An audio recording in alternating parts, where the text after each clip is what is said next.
gone up. I don't know whether it's signalling it was a goal kick or offside. I was pretty muted because it looked for all the world like he was offside. It's about a yard offside, I reckon, as the ball is played through. We'll see. Straight away, I thought, and I put my hand up, that, yeah, he's offside, not a yard, but he would have been offside.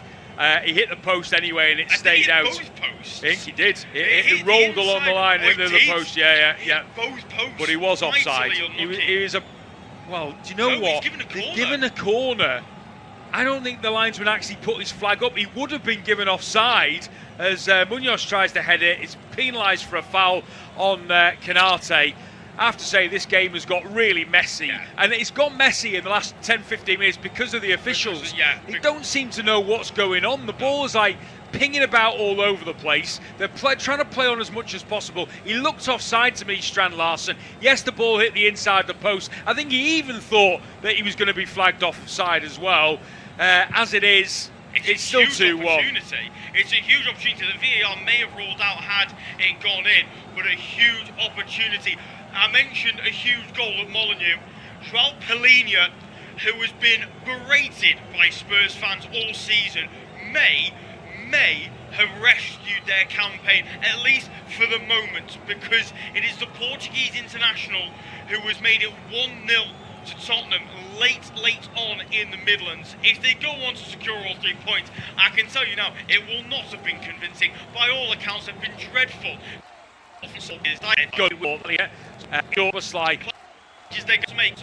Freddie must be okay to continue, but it's going to be Curtis Jones who will depart first. Again, excellent game at right back for him. He's been superb and has dealt with the threat of both Brennan Johnson and Yeremy Pino largely very well. He's going to be replaced by Joe Gomez, and it's also going to be a round of applause for Andy Robertson as well. A goal for him in one of his final games at Anfield, assisted by Curtis Jones, the other who's gone off. And he's going to be replaced by Milos Kerkez. We can confirm, by the way, that Everton have equalised at the London Stadium. Kiernan Dewsbury Hall, who's got the goal. One who's got it. He was great for 50 minutes last weekend, and then it all sort of unravelled for the former Chelsea and Leicester man. But he's managed to get his side an equaliser in this one. And, well, I'll tell you what, that will be a real kick in the teeth for Nuno Espirito Santo and West Ham United. It will indeed, because West Ham will be dropping back into the bottom three on goal difference as Frimpong plays the ball in towards the area for Liverpool, half cleared by Lacroix. Yeah, here come the Reds once again. Kerkez first touches off the bench, feeds Cody Gakpo on the left-hand side. Thought about playing it centrally towards Soboslai, just holds onto it for a moment, and then we'll feed Ryan Gravenberch as Liverpool just look to hold onto the ball now and try and kill as much time as possible, manage this game as best as they can. Woodman, long lofted ball over the top, looks to try and feed the man over on the far side. It's Gakpo who's brought it down. Now here it is with Van Dijk into Gravenberch. That's Kerkez in that left back position. To Gravenberch once more, who will drive forward down the left hand side. Challenge comes in and it's out of play for a throw for Liverpool over on the left hand side for the home team. Taking a moment to take it, understandably, given the situation we find ourselves in. Kerkez, short throw down the line to Gakpo, who is probably up there in terms of candidates for man of the match, you'd have to say, this afternoon. I'd say Wirtz is up there. I'd say McAllister has been superb as well. But it hasn't been one of those games where a Liverpool player has really excelled. No, it's been more of a team performance, hasn't it? Where I think there's been an odd couple who maybe struggled. I don't think Soboslai had his best game today, but McAllister alongside him has been excellent. I thought maybe Andy Robertson struggled at times defensively, but Van Dijk's covered him well, Canate's defended well, and then Freddie Woodman has had a superb. Do you know what, actually? I'm going to take it back. I actually think Freddie Woodman's man of the match. Yeah, no, two excellent saves. In fact, three. Yeah. Because two in the first half, and then that was a really good block to deny Sarr when we thought he'd injured his knee in the process, as well as Gravenberch just absolutely flown into a tackle here and is going to get a yellow card for his troubles. I think it's one of those that he got turned in the middle of the pitch by Ismaila Sarr, who was bursting forward, and Gravenberch said, I can't allow you to get any further. it brought him down on the halfway line. I would strongly argue that's a good free kick to give away. Well, I don't like to condone, think, that style of football, but it is a good free kick to give away. It's whenever I see a midfielder give one of those away, I always think back to the NBA in the 2000s Hacker Shack, where you just foul Shaquille O'Neal, not to worry about. Dominic Szoboszlai is being given a yellow card as well, presumably for his protestations in that decision with Andy Madley. As Palace moved the ball well down the left-hand side, Pino now ball into the box, is defended well by Virgil van Dijk, cleared away, out of danger at least for the moment, although it's out of play for a Crystal Palace throw on the near side, which normally means a long ball in from Chris Richardson. In fact, it's out of play for a corner as 7 minutes are held up by Paul Tierney on the side of the pitch. I'd be surprised, if that's Szoboszlai. I think that they might have put the wrong graphic up there and that it was Gravenberg who got yellow carded, but we'll see. Palace have got themselves a corner. Could there be a dramatic twist to this game at the end? Yeah, we will have to wait and see. Palace once again load up the penalty area. Corner ready to be swung in by Adam Morton. Is swung in by Adam Morton towards the near post. Good header away. Dominic Szoboszlai, secondary clearance isn't fantastic from Frimpong, but it does enough to get the ball away from danger. Morton then thought he was fouled on the edge of the penalty area, but play will continue as the Reds drive forward on the counter-attack. Here's Florian Wirtz. Frimpong to his left, uses the Dutch international. Frimpong, left-footed ball in. Oh, he's got that horribly wrong. He played a ball in early with his left boot, Jeremy Frimpong, which I've watched a lot of Liverpool this season.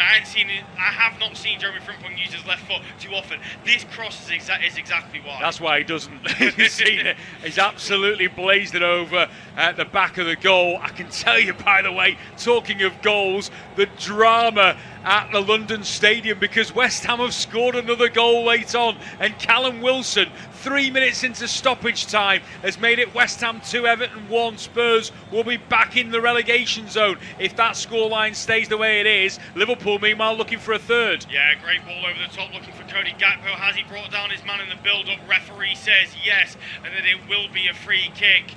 And a foul against the Dutch international. The yellow card is set to be brandished here as well, but I'm not entirely sure who for. If Cody Gakpo is yellow carded for that ball, for bringing down his man there, I'd be very, very shocked. I think it might be Alan Slot here, He's gone towards the touchline. The camera's panned to Borna Sosa, so I don't actually know. Why is Borna Sosa, I think... he's caught. Yeah, he caught Frimpong late in the build-up. That's why we were seeing replays of another opportunity as that challenge comes in.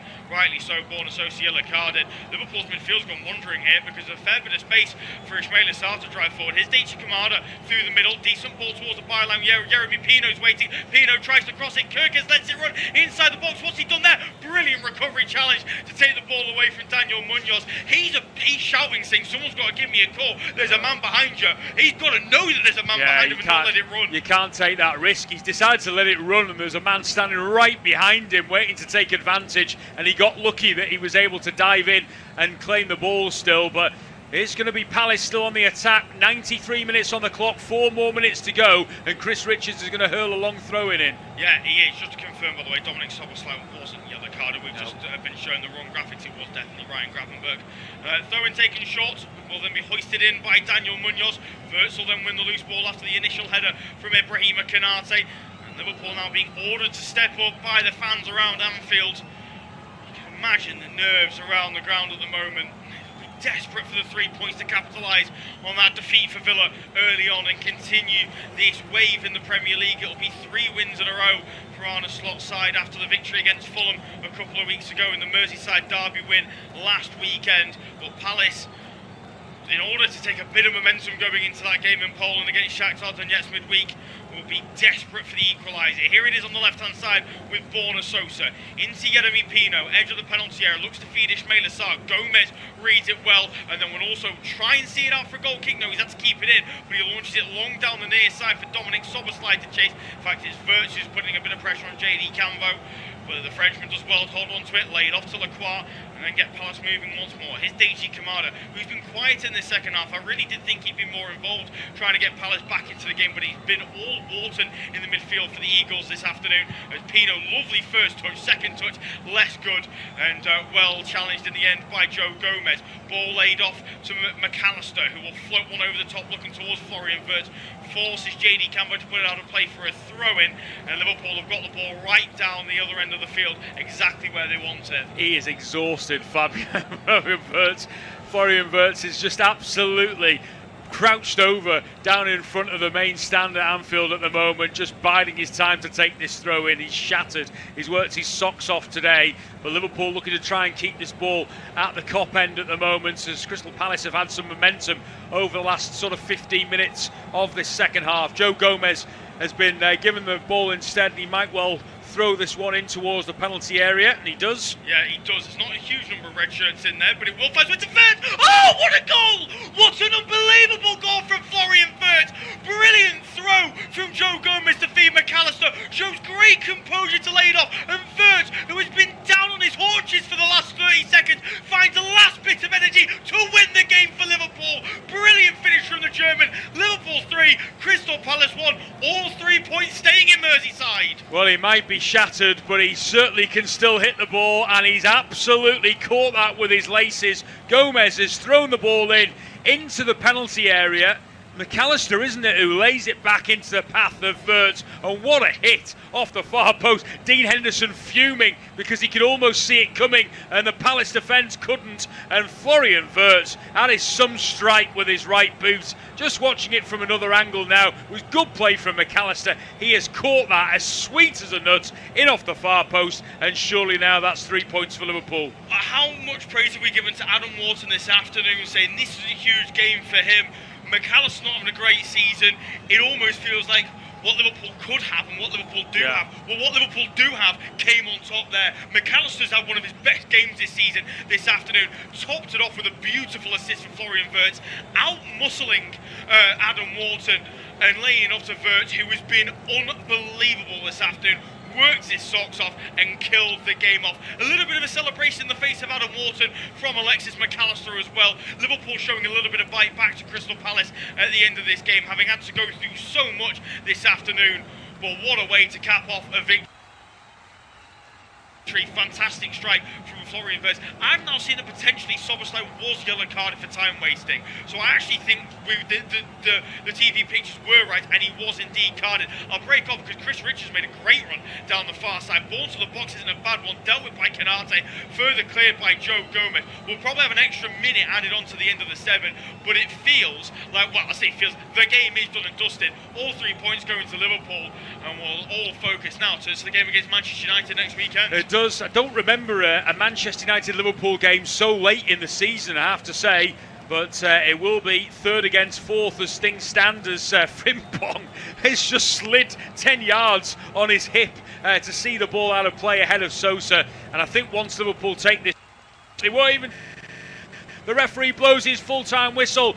Beaten Crystal Palace by 3. That horrendous run against the Eagles, a big 3 points to take advantage after Aston Villa lost earlier in the day. Liverpool up to fourth in the table. They've beaten Crystal Palace by 3-1.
2026, a first league win since December, and huge in the context of the season. Still in the relegation zone, but a much needed 3 points. That late goal from João Palhinha, toe poking in from close range, that has given Spurs the victory.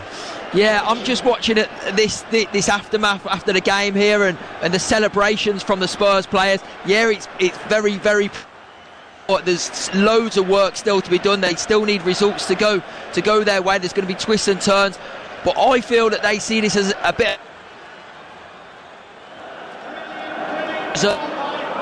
I can tell you that's full time there. Wolves 0, Spurs 1. So at the bottom of the table, Spurs stay in the bottom 3.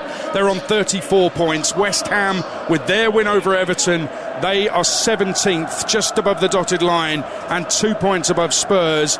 And Forest, who maybe thought with 39 points they couldn't go down, are just 3 points above West Ham, 5 points above Spurs. Liverpool are going 4th to Anfield. Charlie Adam and Matt Jones. They are indeed. Liverpool 3, Crystal Palace 1 here at Anfield. The Reds 2 up by the break. McAllister's shot deflecting to Isak, who brought it down with his first touch and then converted with a bobbling finish into the far post, and then they doubled their lead before the break. An incisive counter-attack. Isak playing in Robertson, who converted calmly into the far corner. Woodman, though, before then had made a couple of really good saves on his first Premier League start for the club, so that meant that Liverpool had that 2-0 advantage, but the last 20 minutes were very tense here after Munoz scored. Woodman had saved from Sarr but went down, got an injury basically in making the save. Munoz carried on playing, putting it in the back of the net. Liverpool finally sealing it in the 90th minute. Wirtz with the goal of the game, using the outside of his right boot to smash into the far top corner. It leaves Liverpool in 4th place. They are 8 points clear of Brighton, who sit in 6th with just 4 games to go. So Champions League football for them very nearly assured, Charlie. Yeah, I think at this time of the season, performance, it's about getting wins, and they've got that today. They had moments in the game where they showed real quality, Liverpool, but at times they were all over the place in terms of that defensive line and Sarr running through, and I had to take the goalkeeper to make some big saves, and he did that today. So yeah, it's a big result for Liverpool this, and good way for Isak to get a goal, for Wirtz to get a goal, and now look for the next 4 games to keep momentum going, to try and get that Champions League, because that's what they've got to play for. And just quickly on Palace, obviously not the result they wanted here, but they've pretty much got through it unscathed. They've got Wharton back in the starting lineup, they've got Mateta back in the starting lineup, which is huge going into that game on Thursday, which is basically what everything's riding on for them. Yeah, absolutely. They've got a cushion of 9 points really now for the relegation, so they could focus really on that next 2 games in that Conference League to get to a final. And they've got the manager. They've got a right manager that can win you trophies, and he's a guy that will be desperate to do that. And if he could do that, then what a couple of seasons he's had, Oliver Glasner, on the back of announcing that he will leave. So it'll be interesting to see how they do. Shakhtar the opponents for them on Thursday in that Conference League semi-final, but in the Premier League here today, Liverpool 3, Crystal Palace 1. So in the Premier League, Liverpool 3, Palace 1, West Ham 2, Everton 1, Wolves 0, Spurs 1. We've got 12 minutes to kick off here at Wembley. Man City, Southampton FA Cup semi-final coming up quickly around the grounds for full times before all the classifieds.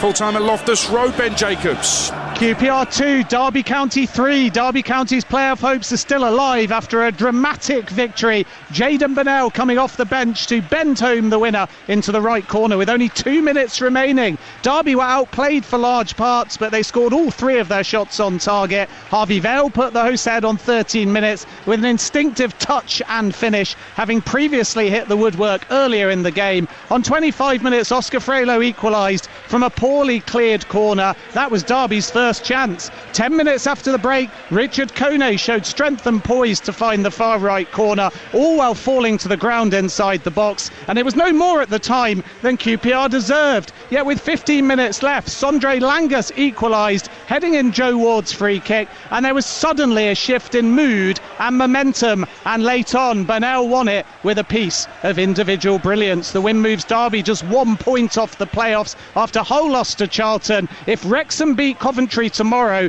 Derby's playoff hopes will still be over, but if not, John Eustace's side will take their season to the final game of the season when they host Sheffield United. Full time from Loftus Road, it's finished. QPR 2, Derby 3. Derby fighting for it. League One, the playoff race is absolutely mad. Let's go to Luton. Dave Rowe. Luton 2, Barnsley 1, a priceless win for the Hatters. You can't really say it was deserved, but 3 points crucially important at this stage. Luton ahead in the first half with a penalty. Connell's foul on a Dauphin, and Naki Wells stepped up to score, but Barnsley played really well and equalised when Keeley saved a cleary shot and Adam Phillips was there on the rebound to make it 1-1. The Tykes were the better side after the break. They had a huge penalty shout turned down, a Dauphin on Phillips, but Luton did grind out a winning goal. A corner by Walsh, headed back by Anderson, and the prolific Casey Palmer was there to steer home the winner. Luton stay 7th, but they are 1 point off the playoffs, and crucially they can still catch Stevenage, Bradford, and also less likely Stockport. They will need something though at Bolton next week. Luton 2, Barnsley 1. In League 2, Harrogate are out of the bottom 2. They won 2-0 at Walsall. Crawley got a point at Accrington in a 6-goal thriller. Barrow lost at Cambridge. Mike Sewell. Cambridge United 3, Barrow 0. A thoroughly deserved victory for Cambridge United, whose goals came from Ben Knight in the first half, a 30-yard screamer from James Gibbons in the second, followed on by an in-swinging corner from Adam Mayer, which has been credited as a Will Stanway own goal. It means that Cambridge have their destiny in their own hands when they go to Crewe next weekend. If they win, they'll be promoted to League One. As for Barrow, they must win next week against the team that are just above them in the Football League, Newport County, and even if one of those teams win, they may not stay in the Football League. It's finished Cambridge 3, Barrow 0. By the way, Newport are still playing in their game, 2 apiece with 10-man. Oldham still playing in that. We'll have a full classified check very shortly. Let's go back to Molineux. West Ham 1, Spurs 1 at Wolves, but stay in the bottom 3. Mark O'Brien and Jeff Peters. Yeah, a huge late goal for João Paulinho, toe poking in from close range after Porro's corner was nudged forward by Richarlison. Massive, especially with what's gone on at West Ham with them winning as well, Mark. Yeah, I think the celebrations after, the way that they celebrated that win, Tottenham, just tells you a huge amount about how much that has meant to them. There's still going to be twists and turns. They've got a lot of work to do. They need to rely on other results. But seeing how animated De Zerbi was and their players after that game, I can tell how huge that they see that 3 points. 2 points from safety with 4 games to go. Wolves 0, Tottenham 1. Wow, it's been a massive day, hasn't it? The only place for a full classified check on national radio is here, Talk Sport. The results are in, so let's get the full times. FA Cup semi-final, Man City, Southampton. Full-time classifieds. And the FA Cup semi-final, Man City, Southampton, kicks off at 5:15. It's about to get underway, and we'll bring it to you live on Talk Sport. Premier League, Fulham 1, Aston Villa 0, Liverpool 3, Crystal Palace 1, West Ham 2, Everton 1, Wolves 0, Spurs 1, Arsenal Newcastle is at 5:30. We'll keep you updated on Talk Sport. In the Championship, Charlton 2, Hull City 1, Middlesbrough 5, Watford 1, West Brom 0, Ipswich 0, Birmingham 2, Bristol City 1, Norwich 1, Swansea 1, Oxford 4, Sheffield Wednesday 1. They won, but Oxford are relegated. QPR 2, Derby 3, Sheffield United 2, Preston 3, Stoke 1, Portsmouth 3. League 1, Doncaster 1, Stevenage 1, Stockport 3, Peterborough 1, Blackpool 1, Orient 0, Bradford 1, Bolton 1, Burton 1, Exeter 1, Cardiff 5, Northampton 1, Huddersfield 1, Mansfield 4, Lincoln 4, Wickham 3, Luton 2, Barnsley 1, Plymouth 2, Port Vale 1, Rotherham 1, Reading 1, Wigan 0, Wimbledon 1. In League 2, Grimsby 4, Swindon 0, MK Dons 3, Tranmere 0, Accrington 3, Crawley 3, Barnet 6, Gillingham 2, Bristol Rovers 4, Cheltenham 0, Cambridge 3, Barrow 0, Chesterfield 2, Crewe 0, Colchester 0, Notts County 1, Newport 2, Oldham 2. Newport have missed a penalty in the 105th minute and they're still playing. Newport 2, Oldham 2, Shrewsbury 2, Fleetwood 2, Walsall 0, Harrogate 2, and let me tell you, all those results mean MK Dons are promoted.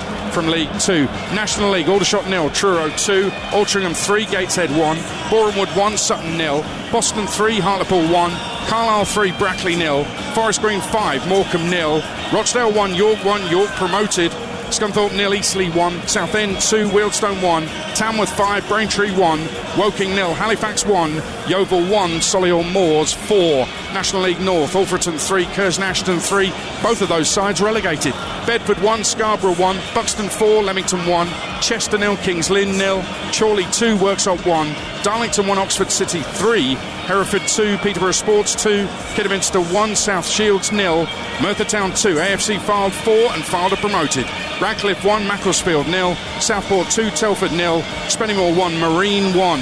National League South, AFC Tottenham 1, Farnborough 6, Bath City 2, Maidstone 3, Chelmsford 1, Eastbourne 3, Dover 2, Chesham 2, Hampton and Richmond Borough 1, Enfield Town 0, Hemel Hempstead 1, Salisbury 1, Hornchurch 0, Maidenhead 0, Horsham 3, Chippenham 2, Slough Town 3, Dagenham and Redbridge 2, Tonbridge Angels 1, Torquay United 2, Western Supermare 1, Dorking 1, Worthing 2, Ebbsfleet 0, Worthing promoted. In the WSL, Brighton 3, Manchester City 2. Women's Champions League semi-final, Bayern Munich Barcelona is about to get underway. Scottish Premiership, Aberdeen 1, Kilmarnock 0, St Mirren 0, Livingston 2, Celtic Falkirk at 5:30. Scottish Championship, Airdrie 2, Ayr United 1, Arbroath 0, Partick 0, Queen's Park 0, Dunfermline 2, Ross County 4, Morton 0. Scottish League 1, East Fife 1, Inverness Caledonian Thistle 1, Hamilton 3, Peterhead 1, Kelty Hearts 0, Cove Rangers 2, Queen of the South 2, Montrose 2, Stenhousemuir 1,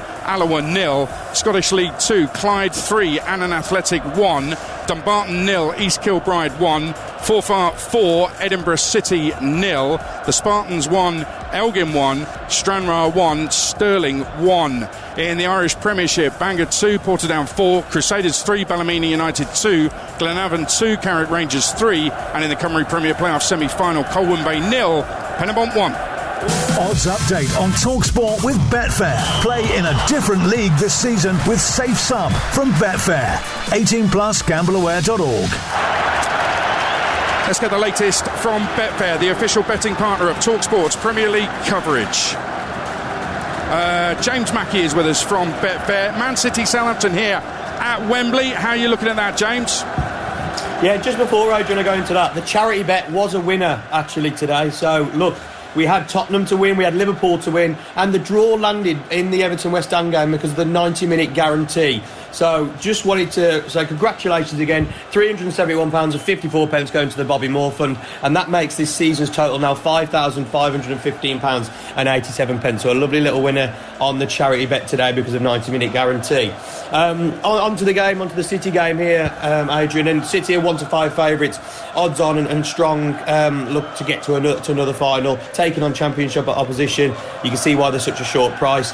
Southampton, well, they're a bigger price at 17-2. Can they pull off another shock like they did against Arsenal? And the draw in the 90 minutes is priced at 4-1. Just looking at the player markets ahead of the game here. And Omar Marmoush obviously leads the lineup today, doesn't he, for Manchester City. He's boosted actually from 3-1 to 7-2, scored 2 or more goals this afternoon. Looking also at other players that could get in on the mix today that haven't really had much football recently. Phil Foden, he's 6-4 to score any time and try and pick up some form ahead of the World Cup. Ryan Cherky's been in great form. He's 2-1 to score any time. And Reinders, he's also the same price at 2-1 to score any time. And obviously, Adrian, Safe Sub is attached to that. Let's talk quickly about Arsenal-Newcastle Premier League at 5:30. Yeah, Arsenal are the 4-11 favourites, take all 3 points this afternoon. And actually could complete a double over the Magpies for the first time since 2021. Newcastle, they're a big price at 6-1 to win the game. And look, they're winless in their last 13 Premier League games against Arsenal. And haven't been in great form recently. The draw can be backed at 3-1 this afternoon. But the stalemate between the two sides was some 10 games ago. And obviously those odds come from the Match Odds 90 market. We'll leave it there. Thank you very much, James Mackey. That's all thanks to Betfair. 18 plus, begambleaware.org. Odds update on TalkSport with Betfair. Play in a different league this season with Safe Sub from Betfair. 18 plus, gambleaware.org. Newport, unbelievably, have got a winner I mean, the game has virtually got to be done. It could have been done about half an hour ago, but they've got a winner. Bobby Camworth had missed the penalty, and now he's got a winner. 3-2, it's finished. That's taken Newport out of the bottom two and put Harrogate, despite their victory, back in it. So Barrow bottom, Harrogate second bottom. Crawley just above Harrogate on goal difference. Newport a point above Harrogate. Tranmere are on 40 points, a point above Harrogate as well. So it's all to play for if you want to avoid relegation into the National League on the final day of the season next week on League 2. Right, we'll have all the goals as they go in, of course, next weekend. FA Cup semi-final. Teams are out there. We are getting underway very shortly. Southampton against Manchester City, live on TalkSport with a man who got through these semis as a player and a manager, Alan Pardew, alongside your commentator on TalkSport, Jim Proudfoot. Adrian, thank you, and a very good afternoon to you. Well, it was 50 years ago this coming Friday, one of the all-time great FA Cup final shots, the greatest day in Southampton's history. The Saints, 6th in Division 2, beating Mancunian opposition on a hot Wembley afternoon to win the only major silverware in their history. And now they're back half a century on, almost to the day, 5th in Division 2, against Mancunian opposition, aiming for their first Wembley FA Cup final since that 1976 triumph. The odds stacked against them now, as they were for Laurie McMenemy and co back then. Standing in their way, a Manchester City side who are chasing the domestic treble. They won each of their last 21 FA Cup ties against sides from lower divisions, averaging 4 goals a game in the process. City, 8 changes. Trafford in goal, Younes, Stones, Ake, Aït-Nouri, Gonzalez and Kovacic, Foden, Cherki, Reinders and Marmouche. And for Southampton, Peretz, Bree, Harwood, Bellis, Wood and Wellington, Bragg and Yanda, Fellows and Cienza wide, Azaz and Stewart up front. And City kicking from left to right towards the west end of Wembley, getting us underway. Southampton defending the end away to our right-hand side in their yellow shirts with blue shorts, the same kit that they wore for that 1976 final. In the quarter-finals, they knocked the then-leaders out. Now in the semi-finals, they're trying to do it again. For a championship team to eliminate each of the top 2 and reach the final seems unfeasible. Sometimes, though, the fans just believe that it is meant to be. And it's the historic parallels, as much as the 20-game unbeaten run, that have seen the travelling Hampshire hordes make the journey with hope that the unlikely could materialise today. But it's Manchester City with all the early possession. There's Nathan Ake, who featured from the start in every game in that League Cup run, who has the ball at his feet now. Play back towards Nico Gonzalez, just inside Southampton territory. Takes the aerial route out towards Younes, who's one of 3 players retained in the starting lineup by Pep Guardiola today. Southampton win it back, flicked on by Ross Stewart down to the left-hand side. First chance here for the Brazilian Leo Cienza to make his way forward. Level the edge of the Manchester City penalty area, cuts it back onto his right foot, sends in a ball that's too high for Tom Fellows, goes out of play for a goal kick. I'm delighted to say, with a minute gone, alongside me, Alan Pardew. Good evening, everybody. It looks a classic game, doesn't it? You know, Manchester City not at full strength, made loads of changes, and Southampton, this really athletic, side who got such belief. 20 games without defeat, all set up to counter-attack with Man City on the ball, and that's exactly how it started. Nice to see the stadium, 60% Southampton, I'd say. As you'd expect, the underdogs here, but we're up for a great night, I think, here. This will be a cracking game. There is a block over on the far touchline that has a fair few thousand empty seats. Southampton selling their allocation of 33,000, and they were given a few more, so I think nearly 37,000 are supporting Southampton today. What could conceivably be the first Wembley trip for them this month out of 3 potential, but it would be an extraordinary story if they were to make it through to the FA Cup final. City looking for another domestic cup double, still in line for the treble, of course. Now possession with John Stones. Stones poking forward towards Ryan Cherki, the other player retained by Pep Guardiola in the side, along with the 2 fullbacks. Stones working wide out of the left-hand side. Now an opportunity for City to try and drive forward, level the edge of the Southampton penalty area. A little bit of space. They've just been able to play in Foden around the back of Bragg. Down to the right for Mateus Nunes. Nunes near the corner of the penalty area. Back for Cherki again. It's a day where you would imagine that City will have possession in the 70s, potentially the high 70s. Didn't face Southampton when they took on Arsenal, but will they be able to win with a similar game plan today? Stones has the ball at the back, so good to see him back involved with the World Cup. Not that far away, live on TalkSport. Nunes has it again. Back from him to Gianni Reinders, who is starting off on the right-hand side for Manchester City, with Foden predominantly playing out on the left. Down he comes for Nunes again. Back from him to Nico Gonzalez.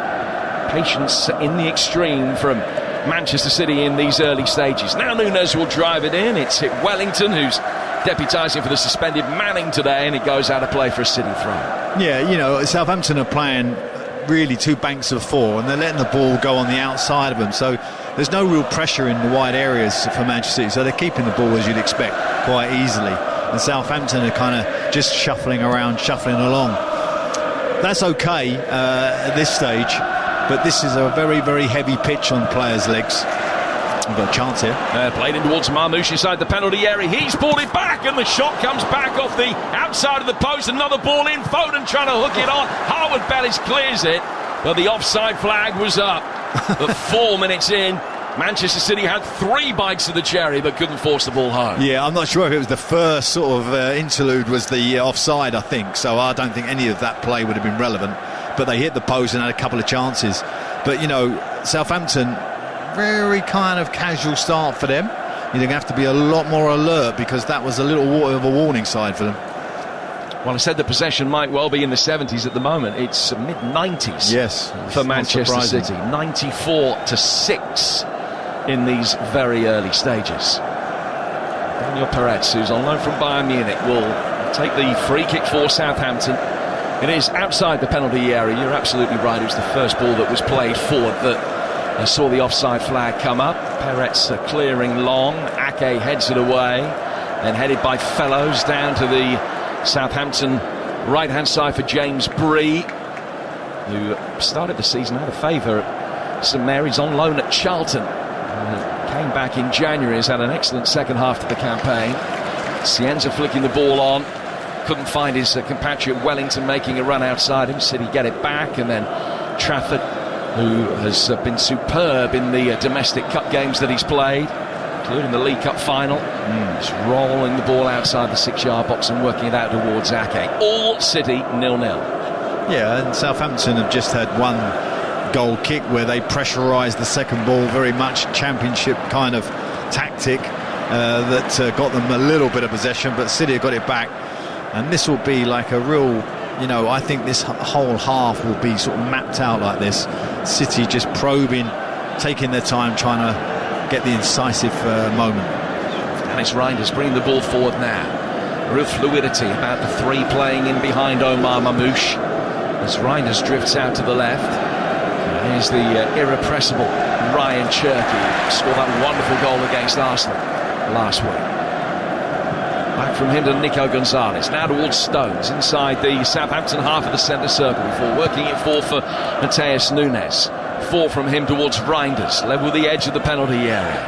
Help round the corner towards Reinders, and he's won the first corner as he swings a right-footed cross in, which cannons away off Wellington and out for a corner on the Manchester City right. Yeah, you know, when you get to these semi-finals and you get so many changes, you'd have worked all week on their set plays and who's picking up who, and you'd trying to kind of pre-guess their team. And of course, with all the changes today, they've probably just done it for about 30 minutes in the dressing room to make sure that they got the correct markers. But to be fair to Southampton, it looks like a zonal marking, which makes sense.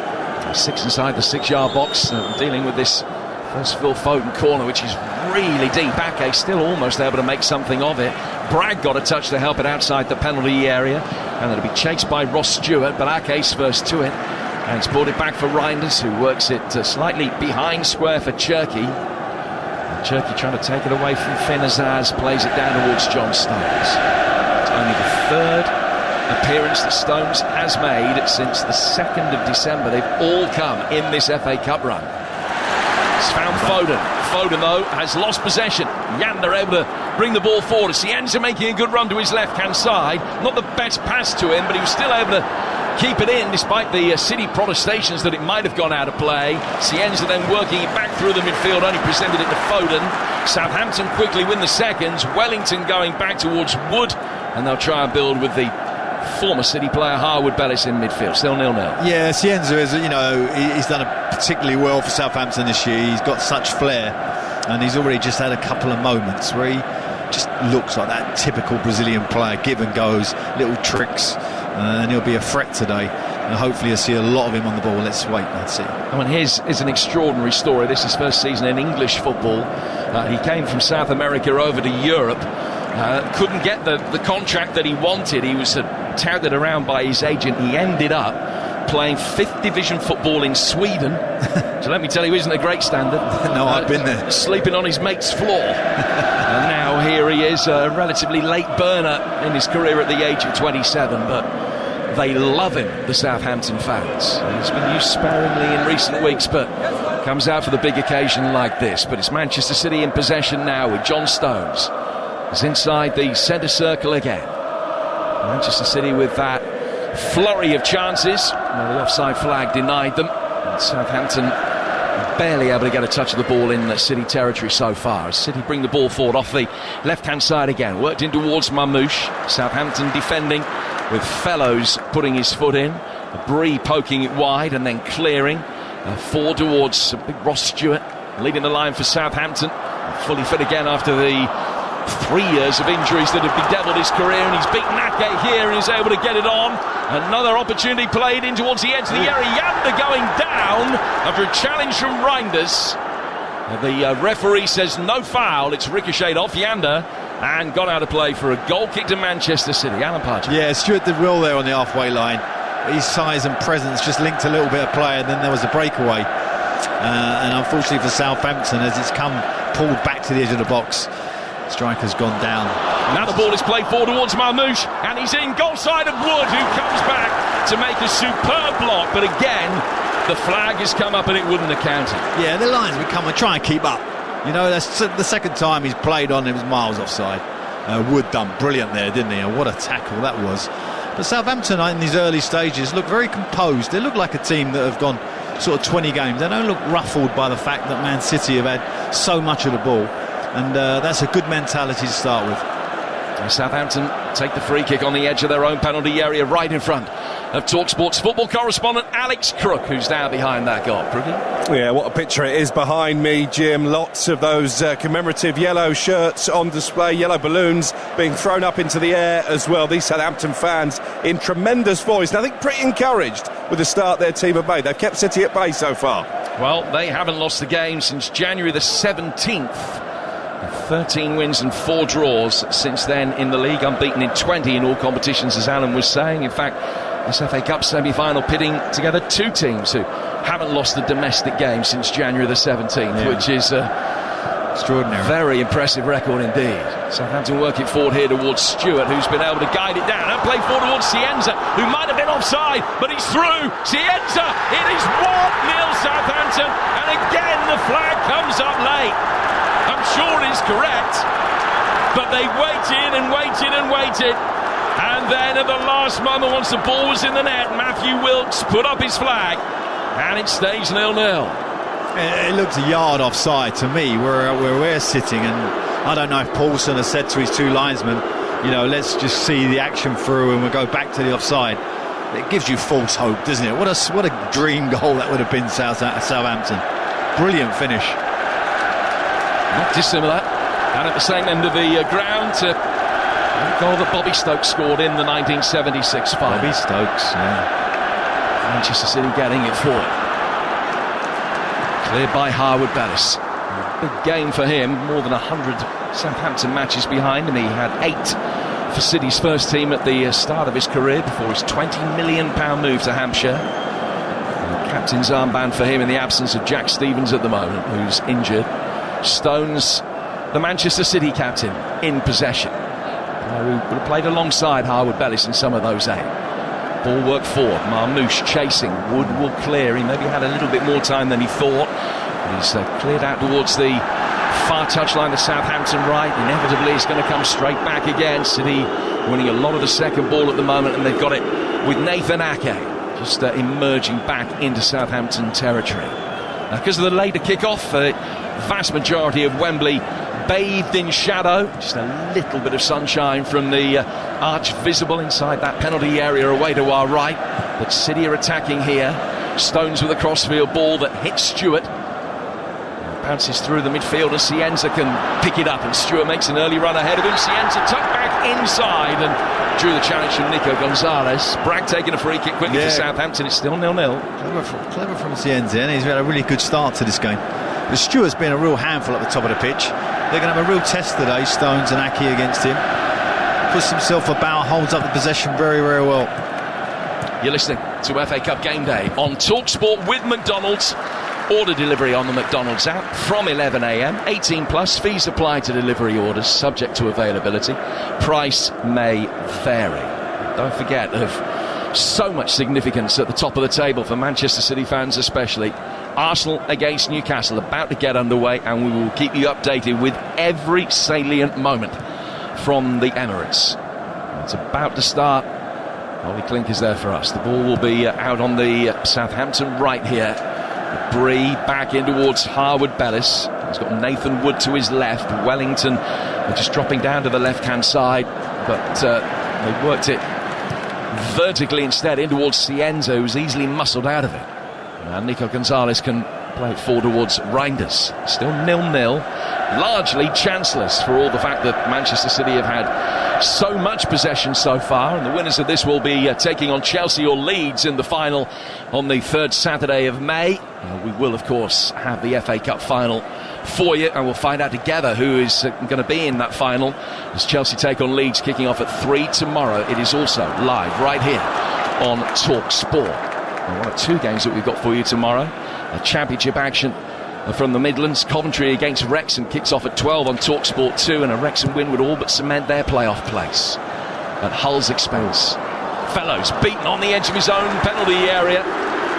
Nate Nuri, having embarrassed him once, then couldn't make the most of the opportunity to work it infield. Southampton clear. Ake heads it back into the fray. It then ricochets through off Reinders. They'll be able to bring it forward inside the penalty area here. Manchester City, where they had a man over, they couldn't lay it back to him. And Southampton will clear. It comes off of Zaz and then goes out of play for a Southampton throw. Yeah, that looked like Kopish bursting in the box there, showing a bit of pace. And he got to the byline, just couldn't pick anyone out. Probably their best moment, Manchester City, other than the offside situation. But you can't help feeling it's such a big game, showcase game for Phil Foden today. You know, this is going to be, you know, a really low block by Southampton for most of the games. And you're looking to him, and I'm sure Thomas Tuchel will be looking at this game thinking, come on, are you going to produce that form that you had last year? And I think everybody, particularly English people, will be hoping that he does produce some kind of form between now and the end of the season. But this is a big game for him. And we'll Phil back in the City lineup today. His last start back on March the 4th. He's played 71 minutes since then over the subsequent 9 Manchester City games. There's a feeling that having been given the opportunity in March by Thomas Tuchel, perhaps he didn't take it, and his place in the World Cup squad is under some doubt. Can't get in the City side at the moment either. Here's Marmoush inside the penalty area, faced up by Wood. Southampton got the bodies back. It was an injudicious flick out of the right foot by Fellows, but didn't make any contact. City will be able to work it past him into the edge of the penalty area for Cherki. Cherki doing his best to walk past Azaz's challenge. Can't do so. Wellington should be able to get it away up the Southampton left. He's turned and laid it back for Wood. Wood's first thought to turn. He's found his goalkeeper, and Peretz will clear. Chested down by Stewart.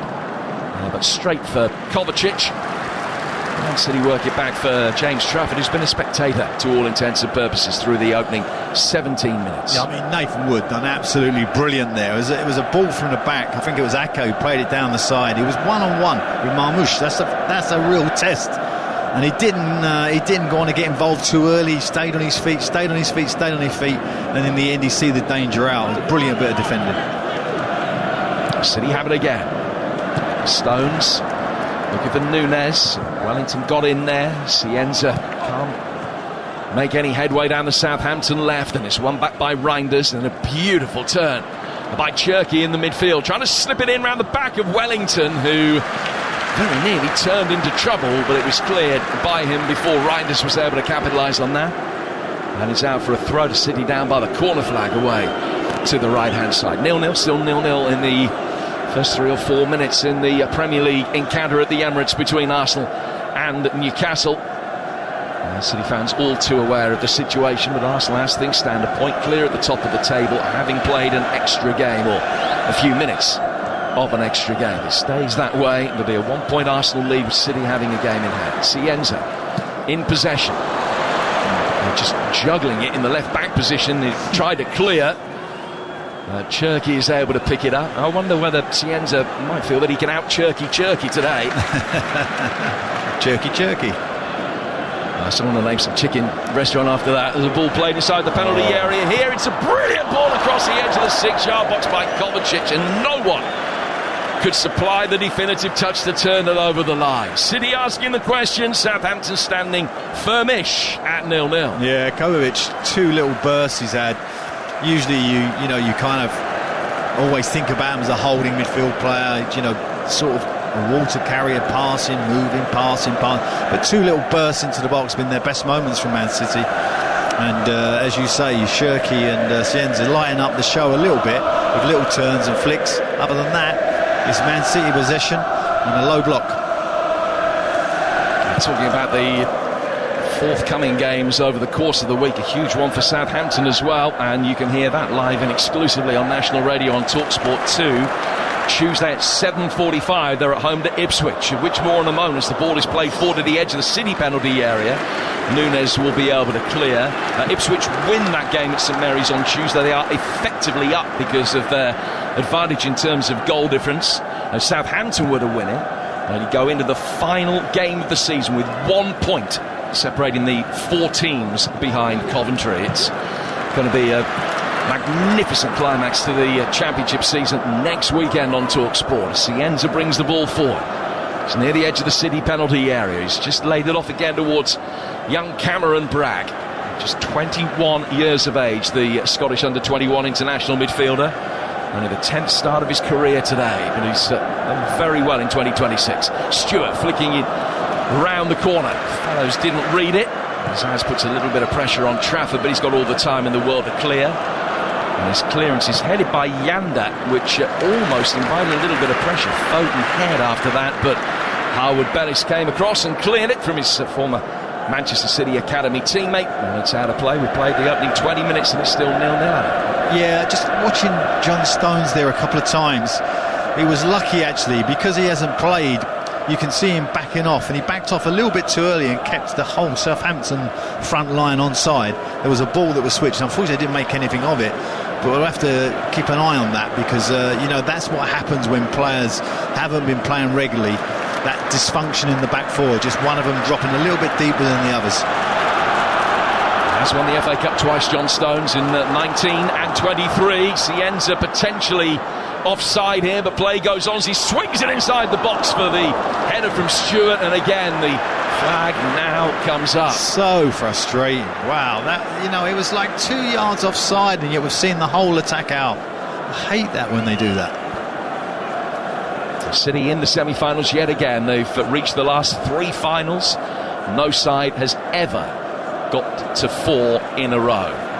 Some achievement. It doesn't matter, when you talk about the levels of football, in a cup competition, that is some achievement. Well, they've reached the semis for an 8th year in a row. I mean, that doesn't bear thinking about. Really. People of our generation, growing up, the last 4 seem to be different nearly every season. You get very few. But it is a reflection of the quality of the squad, because obviously all the Premiership teams change players in cup games. Johnny Reinders playing the ball back outside the Southampton penalty area. Younes to Stones, just for a moment the deepest of Manchester City's outfield players. Foden shows for it at inside left, and now it goes out towards Ryan Aït-Nouri, drifting in off that left hand side of the corner of the penalty area, but always wanting to get it and keep it on his left foot, so he played it back towards Gonzalez. Foden able to turn on the edge of the penalty area. Shooting opportunity through a crowd of players from Turkey, but didn't get it through them all, and Wood hammers it away for Southampton. There's been a goal at the Emirates in the Premier League. Ollie Klink. 9 minutes gone, it's Arsenal 1, Newcastle 0. Eberechi Eze has put Arsenal in front, and it is a wonderful goal. It was a short corner taken on the right hand side, eventually came for Eze on the edge of the box, and he has curled it into the top left hand corner, and that is a nerve settler here at the Emirates in a big game in the title race. 9 minutes gone, Arsenal 1, Newcastle 0. So Arsenal top 73 from 34 and a goal difference of 38.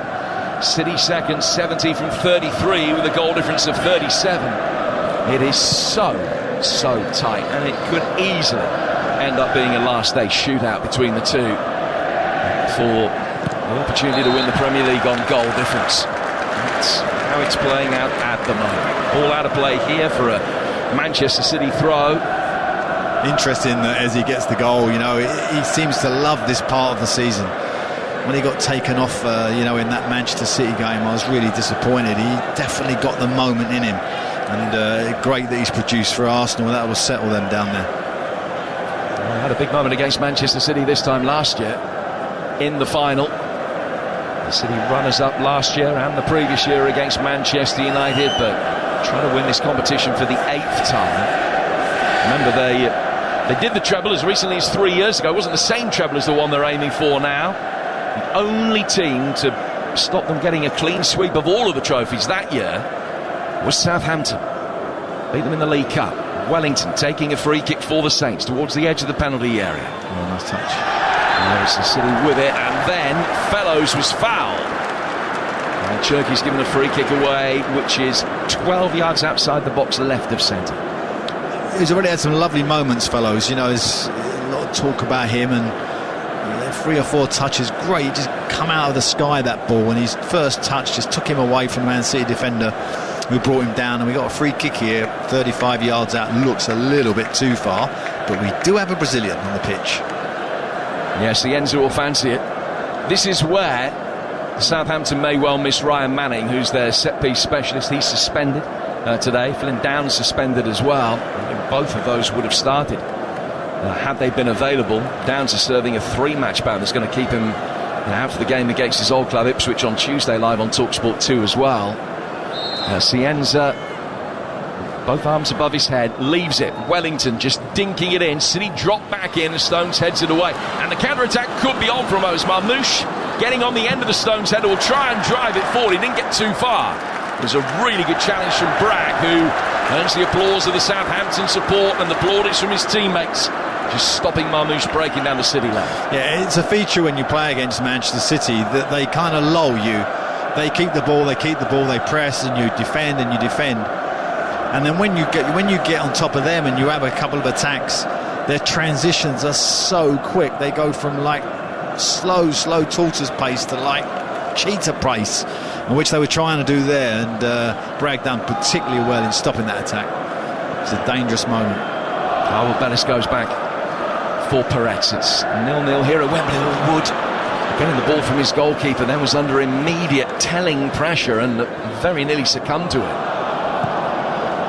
City pick it up but deeper. Kovacic sliding it forward as Zaz came back, stuck his foot in, and the Irishman steered it away. Then gets it back. The Birmingham-born number 10 picks it up on the right-hand side. Fires it out towards Fellows, who will play back. He's goalless. We played 26 minutes. Arsenal leading Newcastle by a goal to 0 at the Emirates, with Berici Eza breaking the deadlock 5 minutes ago. Arsenal, as it stands right now, 3 points clear at the top of the table. City have a game in hand. Harwood Bellis getting it out to the Southampton right. A good movement off the ball from Fellows. He's turned it round the corner. No flag this time. Ball in towards Ross Stewart. Didn't quite get there. Azaz trying to pick up the seconds. Kovacic did brilliantly. Came back, covered his run, takes it down towards his own corner flag and clears. That's high quality defending. That was just a great sequence of play from Southampton. I mean, you'd have to be really pleased. I mean, Tonda Eckhart, the manager of Southampton, must be absolutely delighted, because although Man City have had a lot of possession, Southampton played defended with real assurance. They've not been diving in, they've not been too aggressive. They've just been right, and when they've had transition into passing, their levels have been very, very good. And I was unlucky there. Stewart almost getting in. Tom Racket took over back in early November. 35 games he's had. They've only lost 5 of them. He's won 23. Ball with Leo Cienza. Just a little burst of pace, took him past Reinders in the midfield, and he very nearly squeezed a straight ball through for the run of Azaz. Bragg then picks it up again, looks wide for Tom Fellows, who can bring it under control, and he was fouled, and it's a free kick which will be taken over on the Southampton right. Let's go back to our pitch side football correspondent, Alex Crew. Yeah, still a party mood, Jim, amongst these Southampton supporters, certainly getting the better of Manchester City in the singing contest. I've been really impressed with the composure at which Southampton are playing the ball out from deep inside their own territory. They're certainly not intimidated by this Manchester City side. They've been great, Crookie, and as you say, they're playing with such an assurance. It was interesting there on that through ball. John Stones again was 2-3 yards deeper than any. It kept everybody on side. You have to be very, very careful, when you've been out of the game so long. City keeping a high line for this free kick as it comes right through the penalty area, bounces on the edge of the 6-yard box, and then Wellington hooking it back in.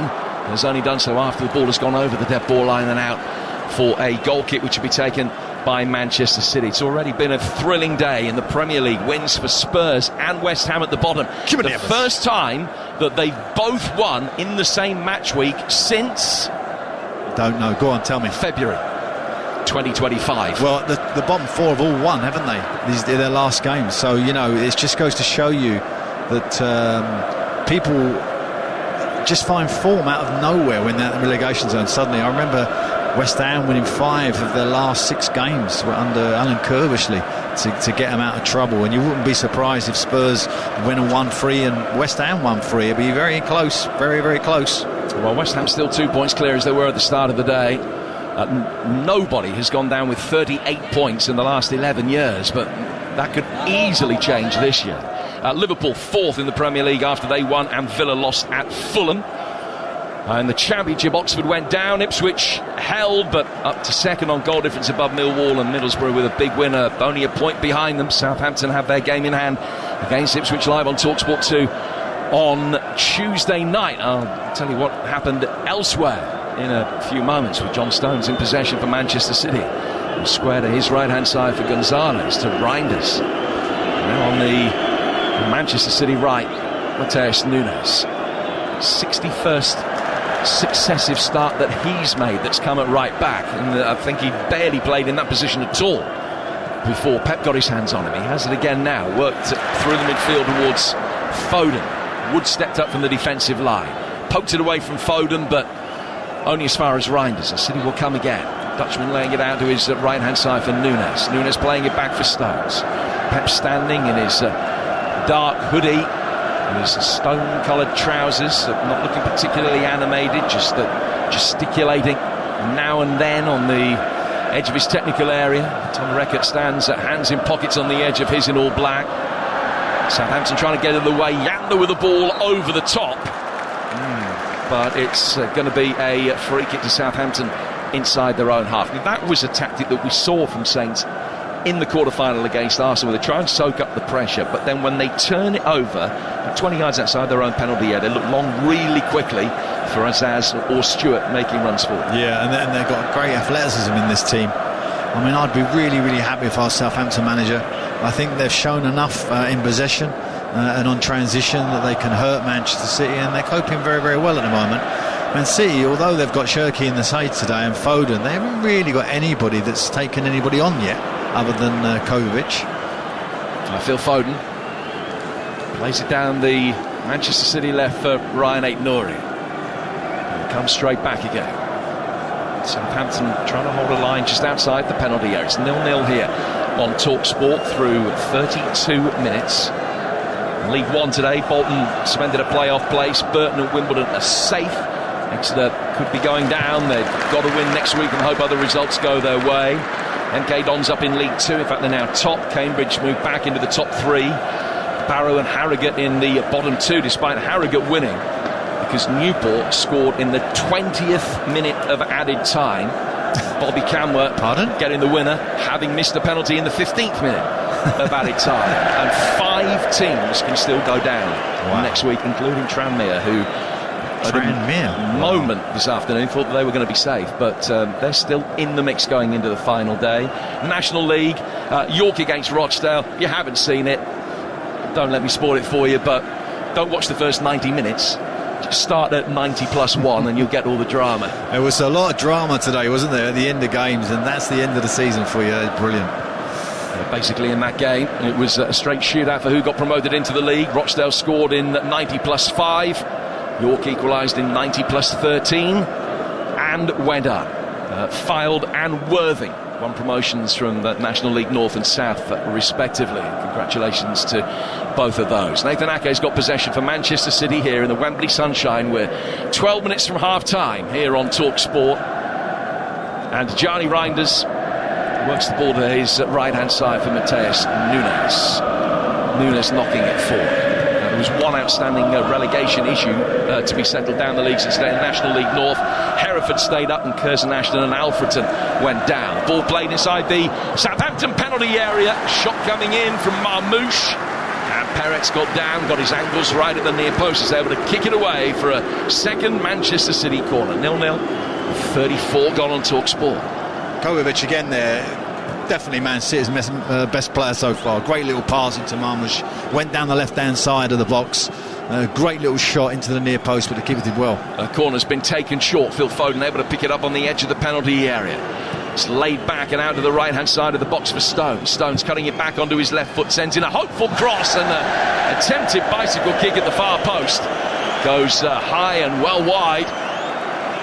Ryan Ignory who's trying. More like a penny farthing than a bicycle kick. Yeah. It was certainly something.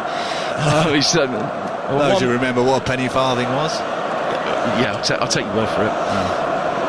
Now, my grandfather told me about it, that's all right. It was not the best attempt. It was one that he would love to be able to have back. A big grin on his face as he got back to his feet. It's a goal kick which will be taken by Peretz with 10 minutes to go to half-time. Last non-Premier League side to reach the FA Cup final, Cardiff, back in 2008. Last Premier League side to lose to lower division opposition in a semi-final in the FA Cup was Norwich, beaten by Sunderland back in 1992. Opportunity here for Manchester City to bring the ball forward. Nunes then working it back inside his own half for Stones. Stones will go back for Nico Gonzalez before he's just played it over halfway. Marmouche trying to take the ball on the half turn. Harbour better stop that happening. Southampton trying to get it to a relative safety. Can't, and then Yander is in and has given a free kick away that City have taken really quickly and intelligently. And then a firm challenge coming in then from Yander on Cherky. Manchester City getting it wide for Ryan Aït-Nouri. Was able to bustle his way through inside the penalty area. He's gone down, referee. Had a look at it. Craig Pawson says no penalty, and Southampton will be able to bring it away with Fellows laying it back for Bree. Harwood Bellis under immediate pressure, just chipped it up and got it out of harm's way, but it's going to come straight back again.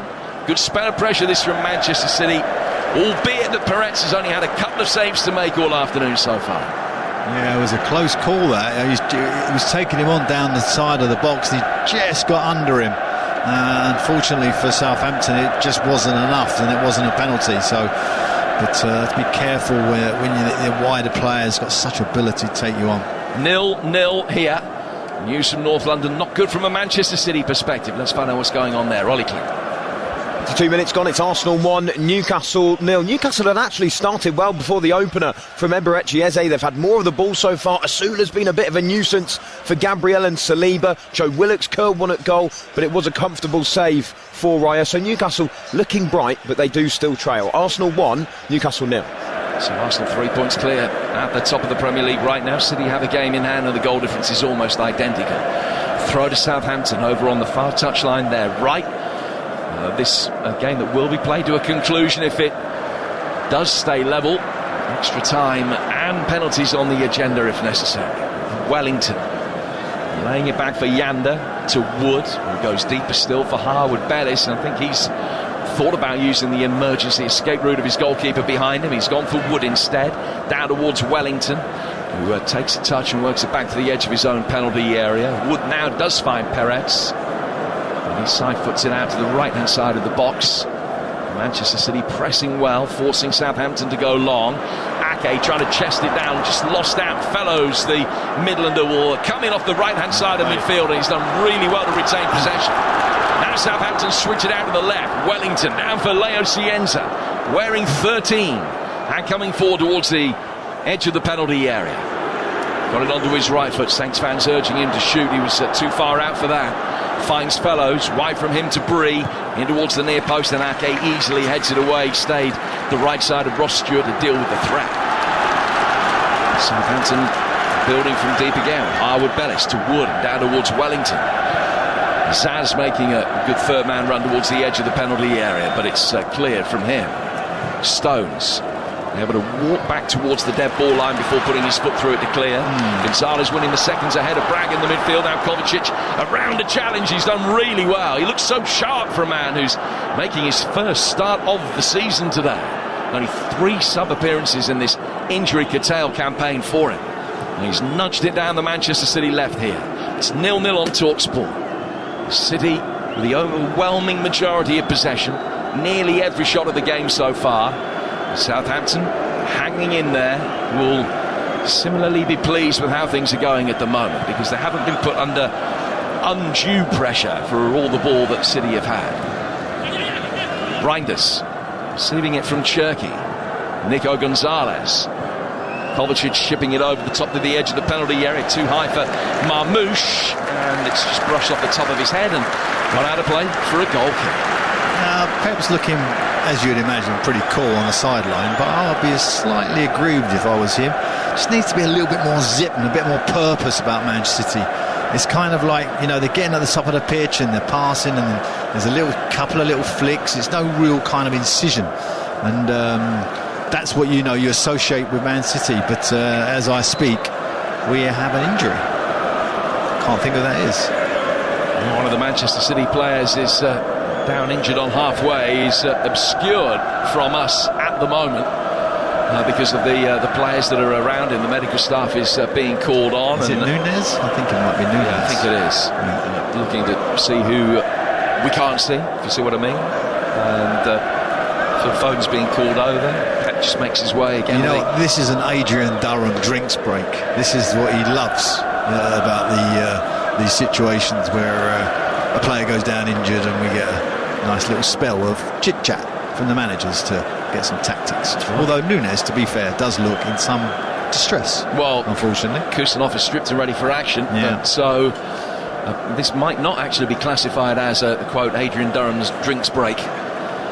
Kusanov just being sent out to run up and down the touchline. And Younes has played so many games at right back, as we were saying. He's featured in 44 games over the course of the season, most of them as a starter. It will be a blow for him if he's not able to continue. I see a thumbs up there, which would be good news for Pep. But you know, this is the danger. You know, when you're playing so many games at such high level. You know, I speak about it on a Sunday show. You know, a lot of people say, "Oh, they're professionals; they should be able to play these number of games." It does take its toll, and Younes, who played a lot of football, is the one who's injured at the moment, and fingers crossed he gets up. Kusanov has just put an orange fluorescent bib on, and then has been immediately told again by Pep to take it off. So maybe they're not going to gamble with Younes. Manchester City not back in action, of course, until a week on Monday when they go to Everton in a game that you can hear live on TalkSport. And then they got Brentford at home, Bournemouth away, and Villa at home to see out the rest of the Premier League campaign. Younes making his way off. Pep stands with his arm on his shoulder, just asking for the player's own assessment in conjunction with that of his medical team as to whether a change needs to be made. And the instruction to Kusanov is to put the bib back on. Maybe keep warming up, but put the bib back on for now. They're going to give Younes one last go. So play is going to continue. Yeah, Pep's not going to. He's not going to risk Younes So he'll be keeping a close eye on him in the next sort of 5-10 minutes that he's fully recovered from that, whatever it was. But nice for a Southampton manager. He had a chance there, talked to his team. I'm sure he would have been very positive with them. Thought they've done terrific so far. So 3 minutes from half-time is probably that proximity to the break that just will see them keep Younes out there for now. Now we're back underway. Wood in possession on halfway, finding Wellington down towards Cienza, who tried to take the ball on the half-turn and nutmeg Foden in the process. Foden read that and then very cleverly just stuck the brakes on getting between Yanda and the ball to win a free kick. As well played by Phil Foden. Free kick to Manchester City midway inside their own half. It's 0-0 with a couple of minutes to go to half-time and probably 3 to be added on after that. Probably Foden's best moment in his own half, which is not really where you want him to have his best moment. Him up the top of the pitch, taking people on, playing quick 1-2s. Hasn't really done any of that yet. Kovacic goes back for Younes. Ake can bring the ball forward towards halfway. 0-0 score here on TalkSport. Chelsea leads in the other FA Cup semi-final. It's 3 o'clock tomorrow. Also live on TalkSport. After Coventry against Wrexham on TalkSport 2, which kicks off at high noon. A game that is going to be a Coventry celebration, but is absolutely imperative as far as Wrexham are concerned. They can all but cement their playoff place with a win in that game. City will bring it forward again. Foden making a run on the right-hand side. He's got it here, Phil Foden, trying to cut it onto his left foot to get a shot in. And Cienza and Wellington between them, able to defend well enough to get a toe to it and flick it back towards their goalkeeper, Perez. 0-0. You can see why Southampton are on this run, because defensively they're really sound. They've made some great blocks. They've defended, with assurance. They've passed the ball well out of the back four. You can see there's got a good base to this team. And they haven't had a single-sided goal, but they've restricted Manchester City to just 1 attempt on target so far. City have it again. 15 seconds to go to half-time, plus whatever is added. 2 or 3 minutes, I would imagine. In fact, it is 2. Confirmed now by 4th official Farai Halam. Younes. Seems to be moving all right at the moment. He's popped the ball off to his right-hand side for Phil Foden. Back he goes from Foden to Stones. Turns it back through the midfield again. Younes slipping it to his left for Nico Gonzalez.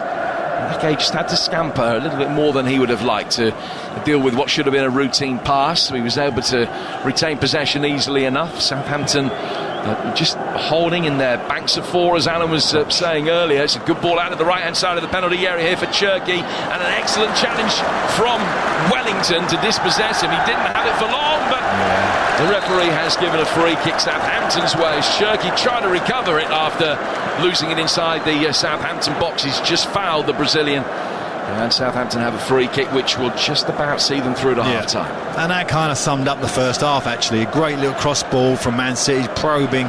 Cherki has a great first touch, tries to come on the inside, and an absolutely brilliant challenge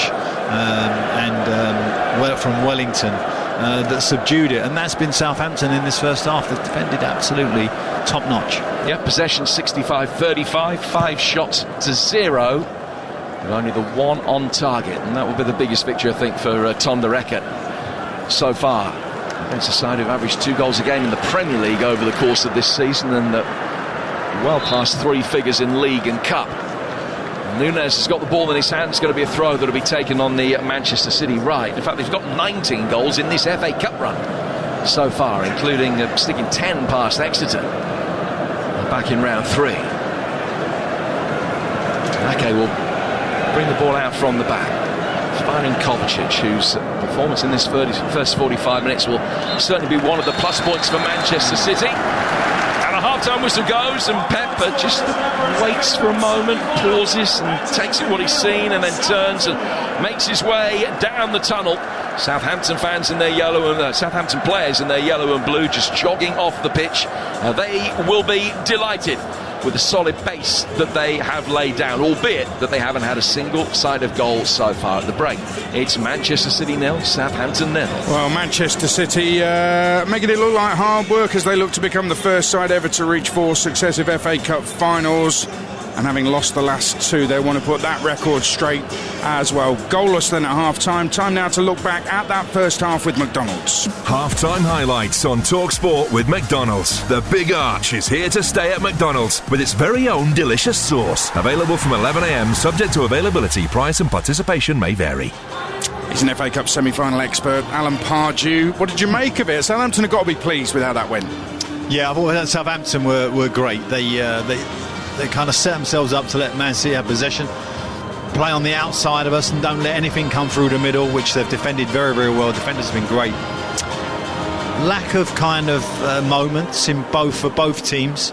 I mean, you have to say it's not been an exhilarating first half. It's been a tough watch at times.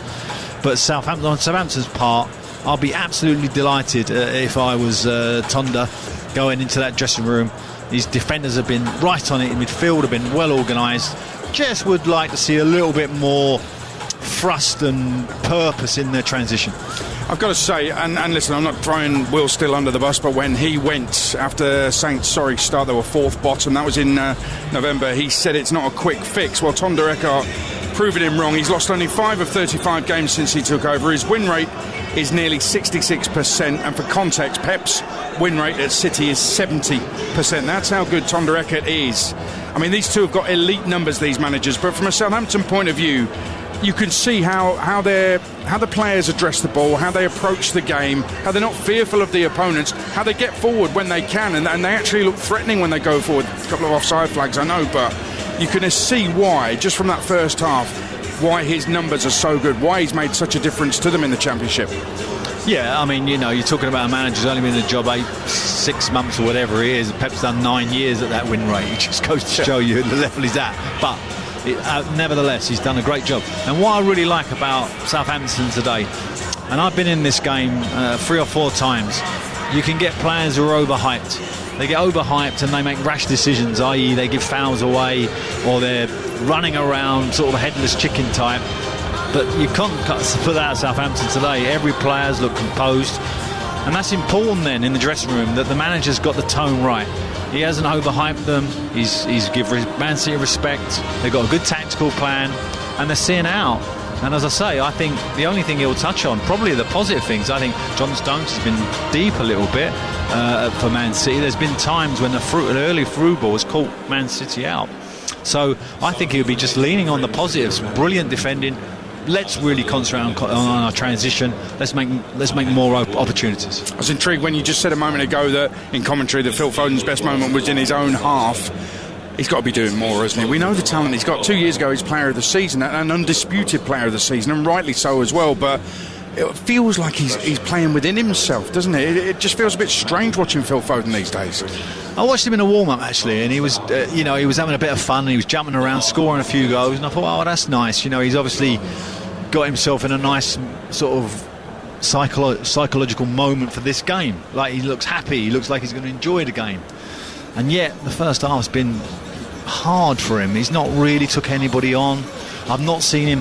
One of the things he was really good at in that stellar year that he had was he laid the ball off quick and moved quick, and therefore you couldn't catch him. So those little quick 1-2s around the corners and running into the box, and he would create moments, get shots off quickly. And I haven't seen any of that today. As you say, the one moment he had where he showed some really lovely feet was in his own half. So I think your study of him at half time, particularly for Pep, would be need to do a little bit more, son. It is goalless. It's Man City 0, Southampton 0. That was thanks to McDonald's.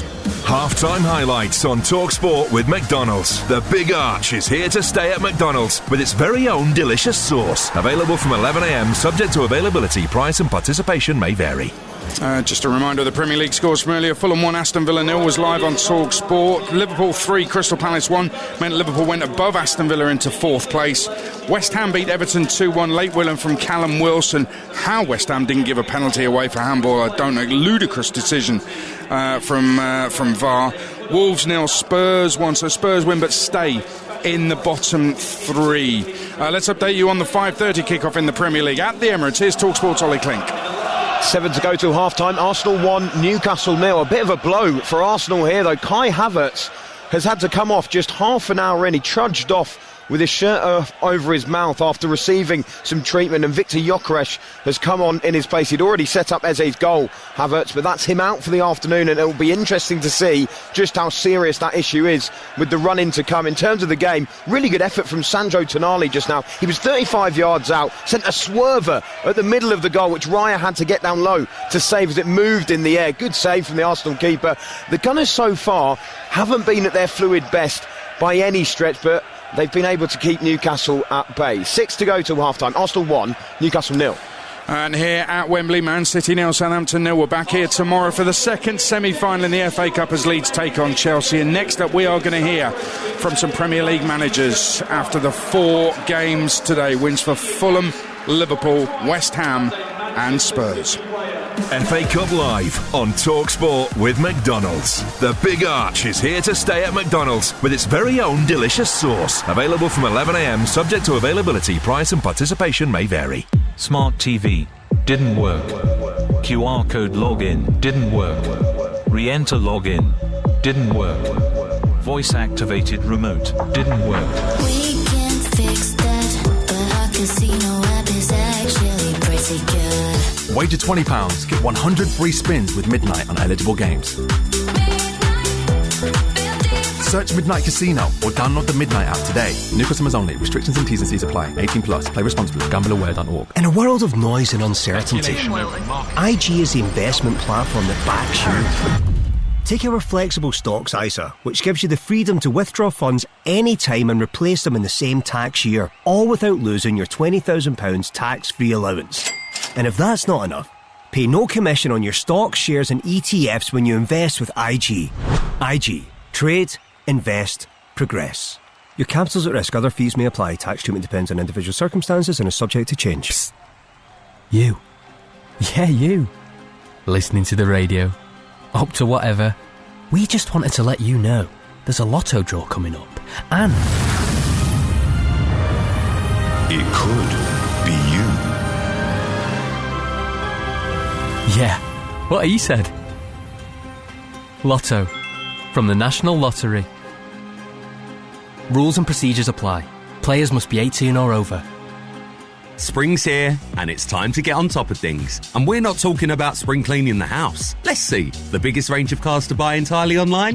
Check. 3-month warranty included? Sorted. And faff-free servicing from £129.95 at over 100 locations? Absolutely cinched it. Everything you need, and not a feather duster in sight. To buy or service your car, search Cinch. Comparison against equivalent retailers. Visit cinch.co.uk/range claim. Terms and exclusions apply. He's having a blinder. He's clipped the post. He's looking formidable. Then substitution. His game might be over, but yours isn't. With Betfair's Safe Sub, your bet simply rolls onto the player coming on. Playing a different league with Betfair. Valid on selected leagues and markets only. Applies to singles, multiples and bet builder bets on qualified player outcome selections. Does not apply to odds boost. T's and C's and exclusions apply. 18 plus. GambleAware.org. All right, we've got Simon on the line. Simon, young people, they're just all a bit lazy, aren't they? What do you think?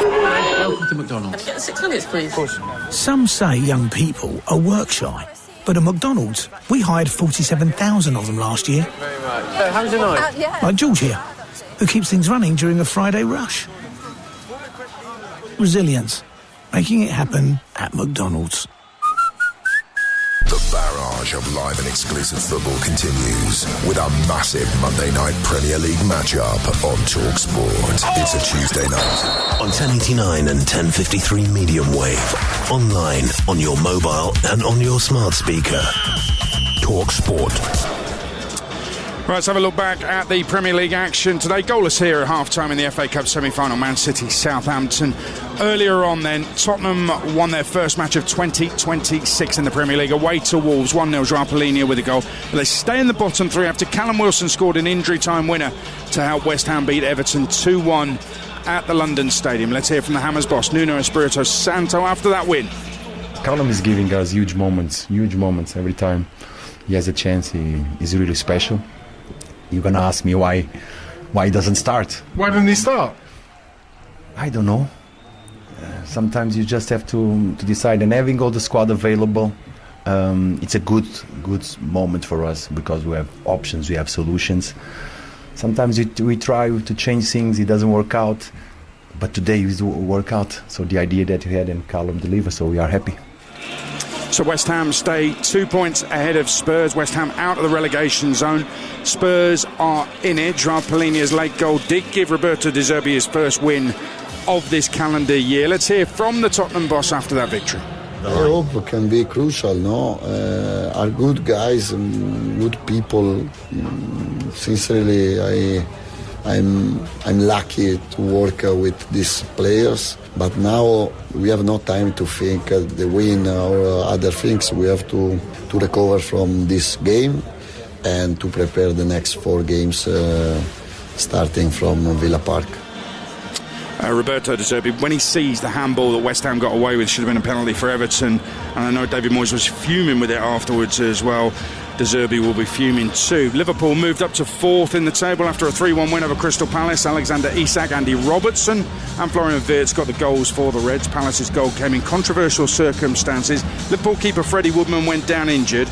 Daniel Munoz put the ball into an empty Liverpool net. Here's Arne Slot with TalkSport's Matt Jones. Got to talk about your goalkeeper. I mean, he's made 2 at least outstanding saves, hasn't he? Yeah. I think the word at least deserves to be said because he made more than 2 outstanding saves. But unfortunately for him, the way he conceded, that's not what he deserved at all. So if you get beaten by a great finish or a great shot after playing such a great game, that's probably more acceptable for him and for us than the way he conceded this goal. But we should talk mainly about how well he did because he deserves all the credits for how good of a game he played today. 3 wins in a row for Liverpool there. Up to 4th ahead of Villa on goal difference and only behind Man United on goals scored. United have scored 1 more goal than them, but they do have a game in hand. Down at the bottom, Spurs on 34 in the relegation zone. West Ham above it on 36. Forest on 39. They've all got 4 games left. It is not over by any stretch of the imagination. Let's tell you what happened elsewhere today. If Ipswich win at Southampton, live on TalkSport 2 on Tuesday night, they will effectively be promoted because their goal difference is so good. If they don't win, the second automatic spot is going to the wire. Next Saturday lunchtime, we'll have all of those championship games covered on TalkSport and TalkSport 2. Final day of the regular season next Saturday, and they all kick off at 12:30 in the championship. Southampton must win Tuesday night to keep their automatic hopes alive, and if they do, then it's going to be one of Ipswich, Middlesbrough, Millwall and Saints joining Coventry in the Premier League next season. Oxford got relegated today. They won their game against Sheffield Wednesday, but they'd already been relegated because of results elsewhere. In League One, Wimbledon and Burton are safe at the bottom. Final day next weekend. Exeter must win and hope someone above them doesn't, or they're down. 50 years ago yesterday, I went to my first ever football match. Peterborough won 3-2. I thought, great, I'm a Posh fan forever. We score goals, we win games. This is going to be a lifetime of joy and success. The innocence of youth. Posh is shambles, can't defend, can't win a game right now. 1 win in 13, still in trouble, as are Orient. Posh have a game in hand, but that's pointless because they don't win any. In League 2, MK Dons secure promotion today. They join Bromley. Cambridge will complete the top 3 at Crewe next week if they win. If they don't, Salford or Notts County could pounce. And at the bottom, Barrow effectively relegated because their goal difference is so bad. Harrogate, in fact their manager has admitted they're down. Harrogate currently occupy the other spot, but just 1 point separates the 4 above Barrow. Harrogate, Crawley, Newport and Tranmere are those 4 who'll be trying to avoid relegation on the final day next Saturday. Newport won 3-2. They scored the winner at around 5:10, 5 minutes after missing a penalty. And York took promotion from the National League. With 90 minutes up, they were promoted. It was 0-0. On 95, Rochdale scored and Rochdale were up. Then 5 minutes later, York equalised in controversial circumstances. Was it over the line or not? I think it was. Controversial goal, but it was enough for an equaliser that secured promotion. It was a game with 2 Aguero moments. Absolutely extraordinary stuff. Here at Wembley, players are coming out for the second half. You can tell which end is which.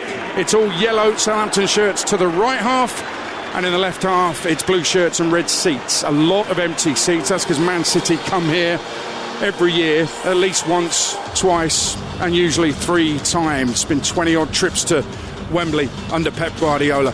Second half going to get underway shortly here. Half time at the Emirates. Ollie Klink. Yeah, half-time, it's Arsenal 1, Newcastle 0. Eberechi Eze with some strike just 9 minutes in to have Arsenal ahead at half-time. The short corner on the right-hand side, which Havertz eventually laid off to Eze on the edge of the box, and he fired it into the top left-hand corner. Havertz had to go off half an hour in due to injury. Gyökeres on for him. Newcastle have had their chances. Bruno Guimaraes has come close, as has Sandro Tonali, but the Gunners ahead at half-time. It's Arsenal 1, Newcastle 0. And let's get you the second half here at Wembley. It's Man City 0, Southampton 0, with a man who scored a brilliant winner in a 4-3 FA Cup semi-final victory. Alan Pardew alongside your commentator Jim Proudfoot. Who didn't? Southampton will go from left to right in this second half. No changes being made by either team. City, Trafford in goal, Younes, Stones, Ake and Aït-Nouri, and that means that Younes is able to continue. Went down about 3-4 minutes before half time. Kuznov ready to come on, but that hasn't materialised. It's Gonzalez and Kovacic, Foden, Cherky Reinders and Marmoush. Southampton in possession on the edge of their own penalty area in their yellow shirts and the blue shorts. They're kicking from left to right towards the end of the ground that houses the 37,000 travelling Southampton supporters. They've got Peretz in goal, Bree, Harwood, Bellis, Wood and Wellington, Bragg and Yanda, Fellows and Cienza wide, and Azaz and Stewart up front. I'll give you the benches very shortly. Suffice it to say that apart from Semenyo, everybody that's been left out of the Manchester City team is on the bench. Peretz waiting and waiting for Marmoush to come and put some pressure on before he eventually bent down and picked the ball up, and now at the edge of the 8 seconds he clears it high into the Manchester City half, and it's flicked on. Ake has got to chase back, but Fellows is there, goal side, and Ake did brilliantly. Threw himself into the line of fire, expertly anticipating when the shot was going to come, and just as it looked as though Tom Fellows was going to pull the trigger for Southampton, Ake took the bullet out of the gun. Yeah, he done well, Stewart. Won the flick on, they towed it through, and Fellows was in. He needed to take the shot. He didn't have time for a touch. If it had just taken a right foot shot, he might have scored himself a goal. He had the touch, and that gave Ake the chance to come back with his extra pace to snuff it out. Great chance for Southampton. What a chance. Maybe not the man that they wanted it to fall to. Tom Fellows hasn't scored in his 40 Southampton games. His last goal on the last day of last season, back when he was playing for the Albion against Luton. Free kick here to Manchester City on halfway. Still, Saints yet to have a shot. The only FA Cup semi-final they've ever won against top flight opposition was back in 1902. I don't think you were managing them then. It was against Nottingham Forest at White Hart Lane. It's the only one they've ever won. They've got a terrible record in FA Cup semi-finals. The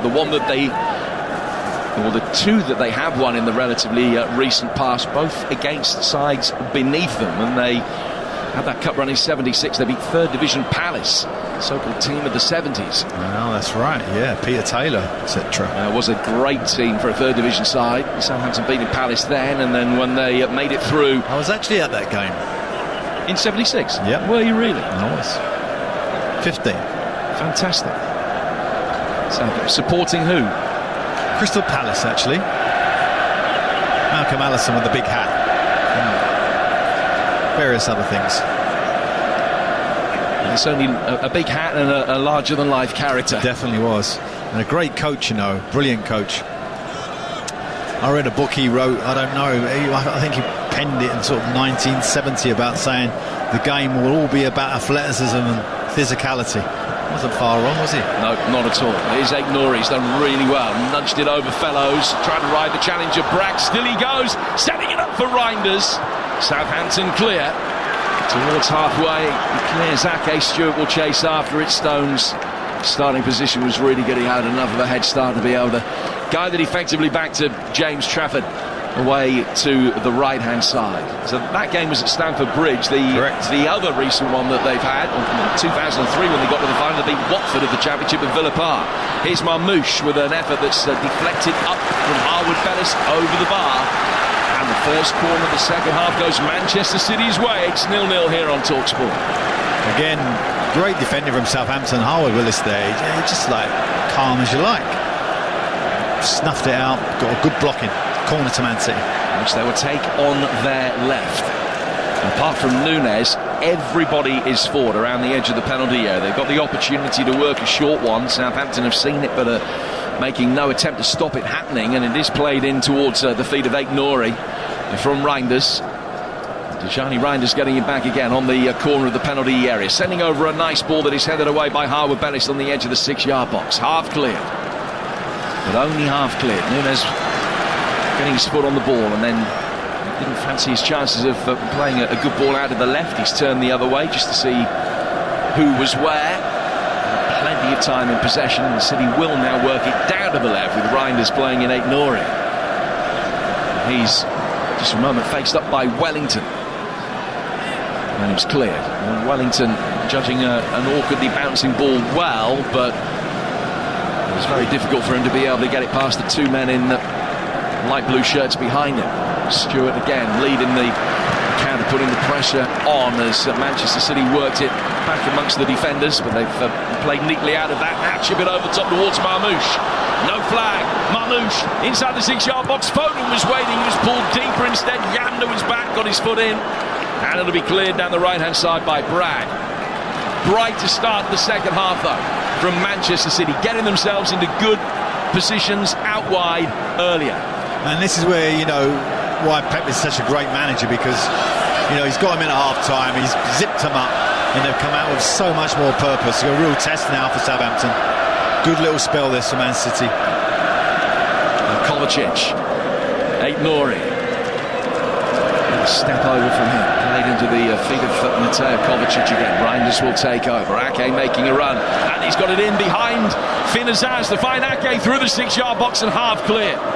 Reinders trying to help it back in, volleyed away by Yanda. But now it's possession with much more of a purpose from Manchester City, and it feels as though the first goal is now in the post. Back from Cherki, Kovacic, Reinders trying to get away from Stewart, nudge past Yanda. Younes out of the right hand side of the penalty area, little reverse ball. Younes continuing his run, chips it up towards the far post, chested down and then cleared by Fellows down to the touchline. Ake won't let it go out of play. There's no respite for Southampton. City bring it forward again, and it's with Kovacic. Kovacic out towards Phil Foden. Layoff from Foden, coming forward on the right hand side of the penalty edge. Great ball through the 6-yard box, and no one can get a touch on it. Back in from Aït-Nouri, and off balance Marmoush sends a header over the bar. All Manchester City at the start of the second half, but still 0-0. Runners beyond the ball, a bit more kind of directness. Phil Foden's taken up the position on the right-hand side. 3 or 4 different little changes from Pep that have made a hell of a difference. They should be 1-0 up really now. They've had 2 or 3 flash across the box. Certainly if Haaland was playing, he would have scored, because the chip up to the back post was typical Man City kind of dink. But they didn't have that height to exploit it. Other than that, they look on it now. Southampton going to have to weather this period. You're listening to FA Cup Game Day on TalkSport with McDonald's. Order delivery on the McDonald's app from 11 a.m, 18 plus. Fees applied to delivery orders, subject to availability, and price may vary. Let's go back pitch side. Alex Crook, all of the action happening about 100 yards away from you, and the Southampton fans behind you. Yeah, those supporters still in fine voice, but certainly sat a little more nervously now, given with the purpose with which City have started this second half. And speaking to a few of these Saints fans at half-time, they were calling for Kyle Larin, the veteran Canadian, to come on sooner rather than later, maybe to replace Ross Stewart. Larin has been in good form since he made his move on loan from Real Mallorca. He's got 4 goals in the last 6 league games. He leads the line in a very different type of way. He's an old-fashioned number 9, which I mean is very much as a compliment. And City working it forward down the left-hand side of the penalty. Marmoush has turned far too good for Harwood Bellis. Looks as though he's going to turn back out on a ball that was hit down the channel, and then immediately flicked his shoulder and got past Harwood Bellis towards the byline, and he stuck out an arm and hauled him down. And it's a free kick to City about a yard from the dead ball line, 3 to the left of the penalty area. Good chance this. Yeah, great pass from Kovacic. Marmoush down the side of the pitch. He's a real threat when he gets down the side of the box, and he can embarrass centre halves, and he did there. And Man City got themselves a free kick. So the Southampton captain doesn't get booked. We haven't had a yellow card so far. Southampton defending zonally again. City keeping the 6-yard box empty. Pulled back towards the edge of the penalty area. It finds Ryan Cherki. Left-footed effort way over the bar from Phil Foden. And and nothing comes of it. No, it was a well-worked set play, actually, and just Phil Foden just didn't get the shot right. He's holding his head with his hands. He knows he should have done a lot better there. He worked it well. He had plenty of time on his good left foot, and unfortunately scooped under it and put it way over the top. But Southampton concerning now, because they've upped it, Man City. He hasn't scored a goal in his last 23 games, Phil, which is a run that goes back into the back end of last year. 13 FA Cup appearances without one as well.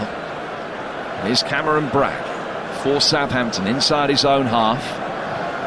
The little corridor of sunshine has migrated from away to our right-hand side. He's now in the City territory for this second period as it slowly moves with the sun from right to left.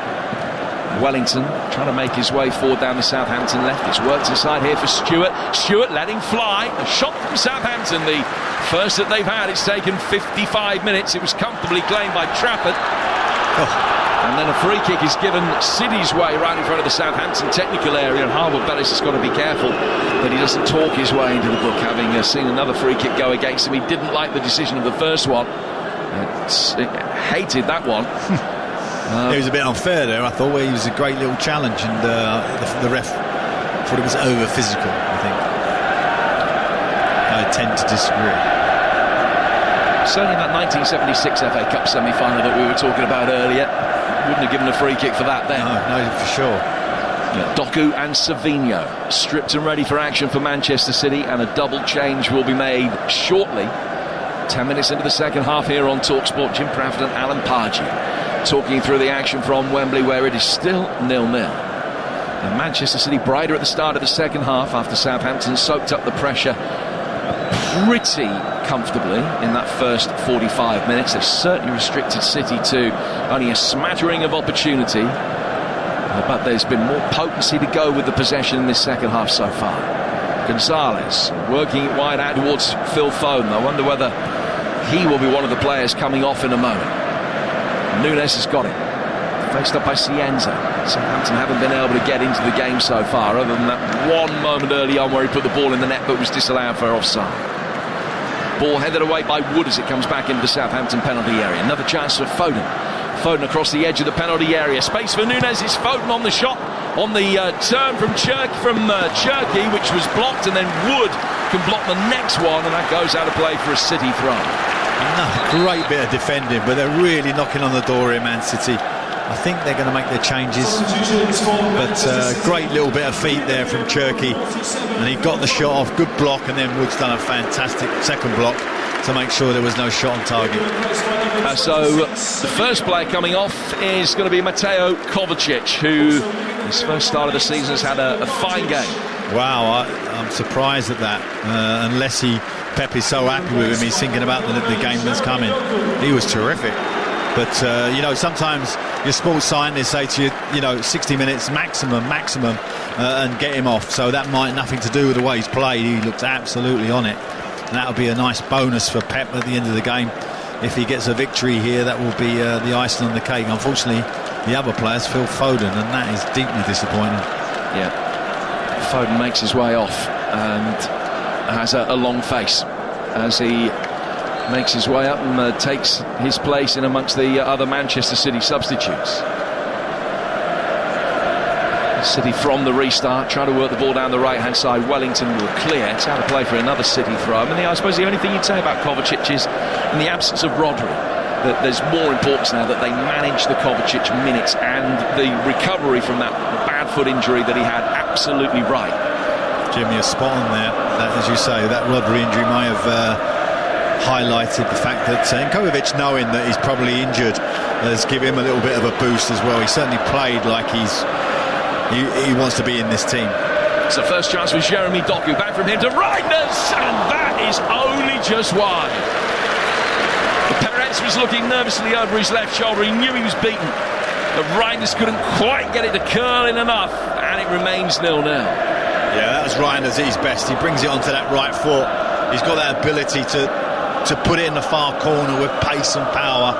It just went outside the post there. Not everyone this side of the pitch thought it was going to bend in, but unfortunately for Man City, it's gone past the post. But Man City look a very different lineup now. because you've got Semenyo up here on the left-hand side, and I think that's Savinho on the right, so change the wide players. Now here's Younes. Just worked forward through the midfield out to the right. Doku again in space on the left. If they can get the ball across, they've won a corner. And Savinho playing the crowd, his first contribution on the right flank since coming on. 3 goals this season, they've all come in cups. They've taken the corner quickly. Short out towards Reinders on the edge of the penalty area. Back for Doku again. Doku just nudging it inside the penalty area. Flicked on and over the bar. Aït-Nouri's touch was brilliant. It's worked his square. Marmoush leaning back, snatched at it, misses the chance. And it's still 0-0. I'm only going to talk about Southampton now because they really need to up themselves and get themselves back in this game, because it's going away from them. Man City should be 1-0 up. They could be 2-0 up. And I'm not surprised to see a couple of changes here from Southampton. They're just feeling the power of this Manchester City side. And I feel for Phil Foden, because it's hard to get your best form when you've got the competition he's got. You know, Doku's absolutely been in brilliant form. Semenyo's come to the club and got goals, and so there's a huge pressure on him to deliver. So I feel sorry for him, and in fact that he hasn't delivered today. He'll be so frustrated, and now we got the 2 main men on and Haaland warming up. A little bit more of a scary time for Mr. Eckhart, the Southampton manager. So he's making a double change. Bragg and Stewart, the players that have come off on the hour mark, replaced by Kyle Larin and Shane Charles, another former Manchester City player. He only made 1 substitute appearance for City, but still moved to Southampton in a £15 million deal, and it was he that came off the bench to score the winner in the quarter-finals against Arsenal. Scored some important goals in this long unbeaten Southampton run. So Charles on in the centre of midfield. Now Larin up front to lead the line with Azaz playing off him. Here's Doku now on the Manchester City left. He's trying to find his way past Fellows. He's chipped it in. It's brought down on the far side of the box. And Wellington has stopped a shot coming in from Savinho. Cienza will get it away. And now Larin, the barrel-chested Canadian international, will try to make ground down the left, but they've snapped it away from him, and Trafford comes out and passes it out, tells Aït-Nouri to turn, and he will now work it down towards the left-hand side for Doku. I mean, we were slightly concerned about Wellington in that left-back position, but he's done brilliant, hasn't he? What a job he's done, and another great tackle there to thwart Man City one more time. Back underway in that crucial Premier League encounter. Across London from here is still Arsenal leading with that earlier Barachi as the goal by Golden Hill. City worked the ball through the penalty area again. Marmoush on the slide, couldn't get the touch. Southampton clear. They are on the ropes now. They certainly are. Shirky, what a run. He's gone down the right hand side of the box and pushed it right across the 6-yard box, just out of reach of the keeper, but unfortunately out of reach of Marmoush, who was sliding in. Reinders for Ake, for Doku. That's good. Doku trying to get away from Fellows. He's managed that. Bree not keeping the width for Southampton right back now. Fellows is coming back, and frequently Southampton find themselves with a back 5. Bree is more detailed in the inside players, trying to make a run onto the service from the likes of Doku.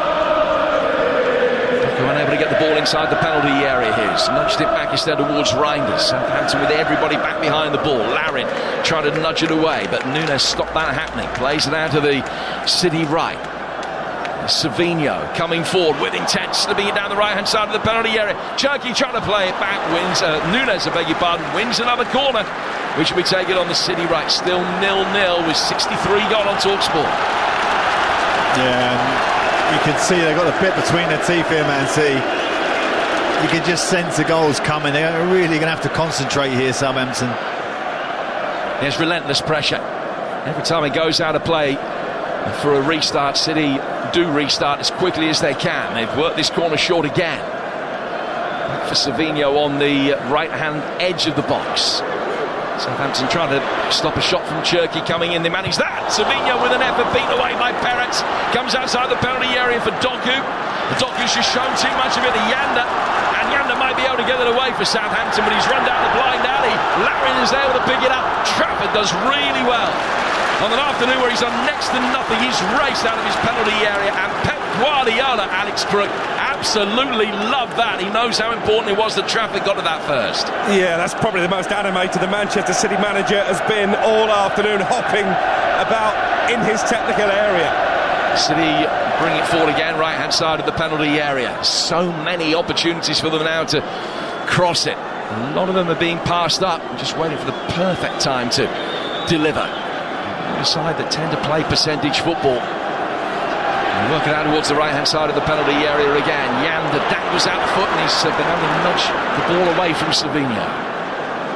And Cienza, who we've seen next to nothing of in an attacking capacity. Southampton's a talismanic winger. He's back in defensive duty here as he chips it forward, looking for Larin, easily headed away from the Canadian. And Southampton have to put the ball out of play for a throw. There's a City player down injured. Do you know, over on the far touchline, Wellington goes down injured as well for Southampton. You know, we was talking about 1976. That pass was almost Bobby Stokes-like, wasn't it? It was just it only Trafford read it to stop him going through on a 1v1. And that just sometimes happens, you know. I've been in games as a football manager when you're having your best spell, and it's just a moment of time, you know. You're just sensing you're going to get that goal, and then suddenly you're broke on and you haven't scored in that moment. The opposition have scored, and you just can't believe it. And that's what Pep was jumping up and down, because he could sense that might have been that moment. What a spell by Man City, though. You know, all the top boys now are very comfortable with the ball. They've had such possession in the 18-yard box. It's almost like a training session, playing little 1-2s in and around that area. It's very, very difficult to stay on your feet and stay with runners in that scenario. Southampton just about doing enough to keep it 0-0. Well, Wellington has received his treatment. I think he's going to have to go off the field. He hasn't realised that, and I'm pretty sure that he's going to be off permanently very shortly. Manchester City take the throw. Wellington actually never left the field, having received that treatment. Ball played down towards Doku, has controlled it. He's done well. It's a spiteful pass.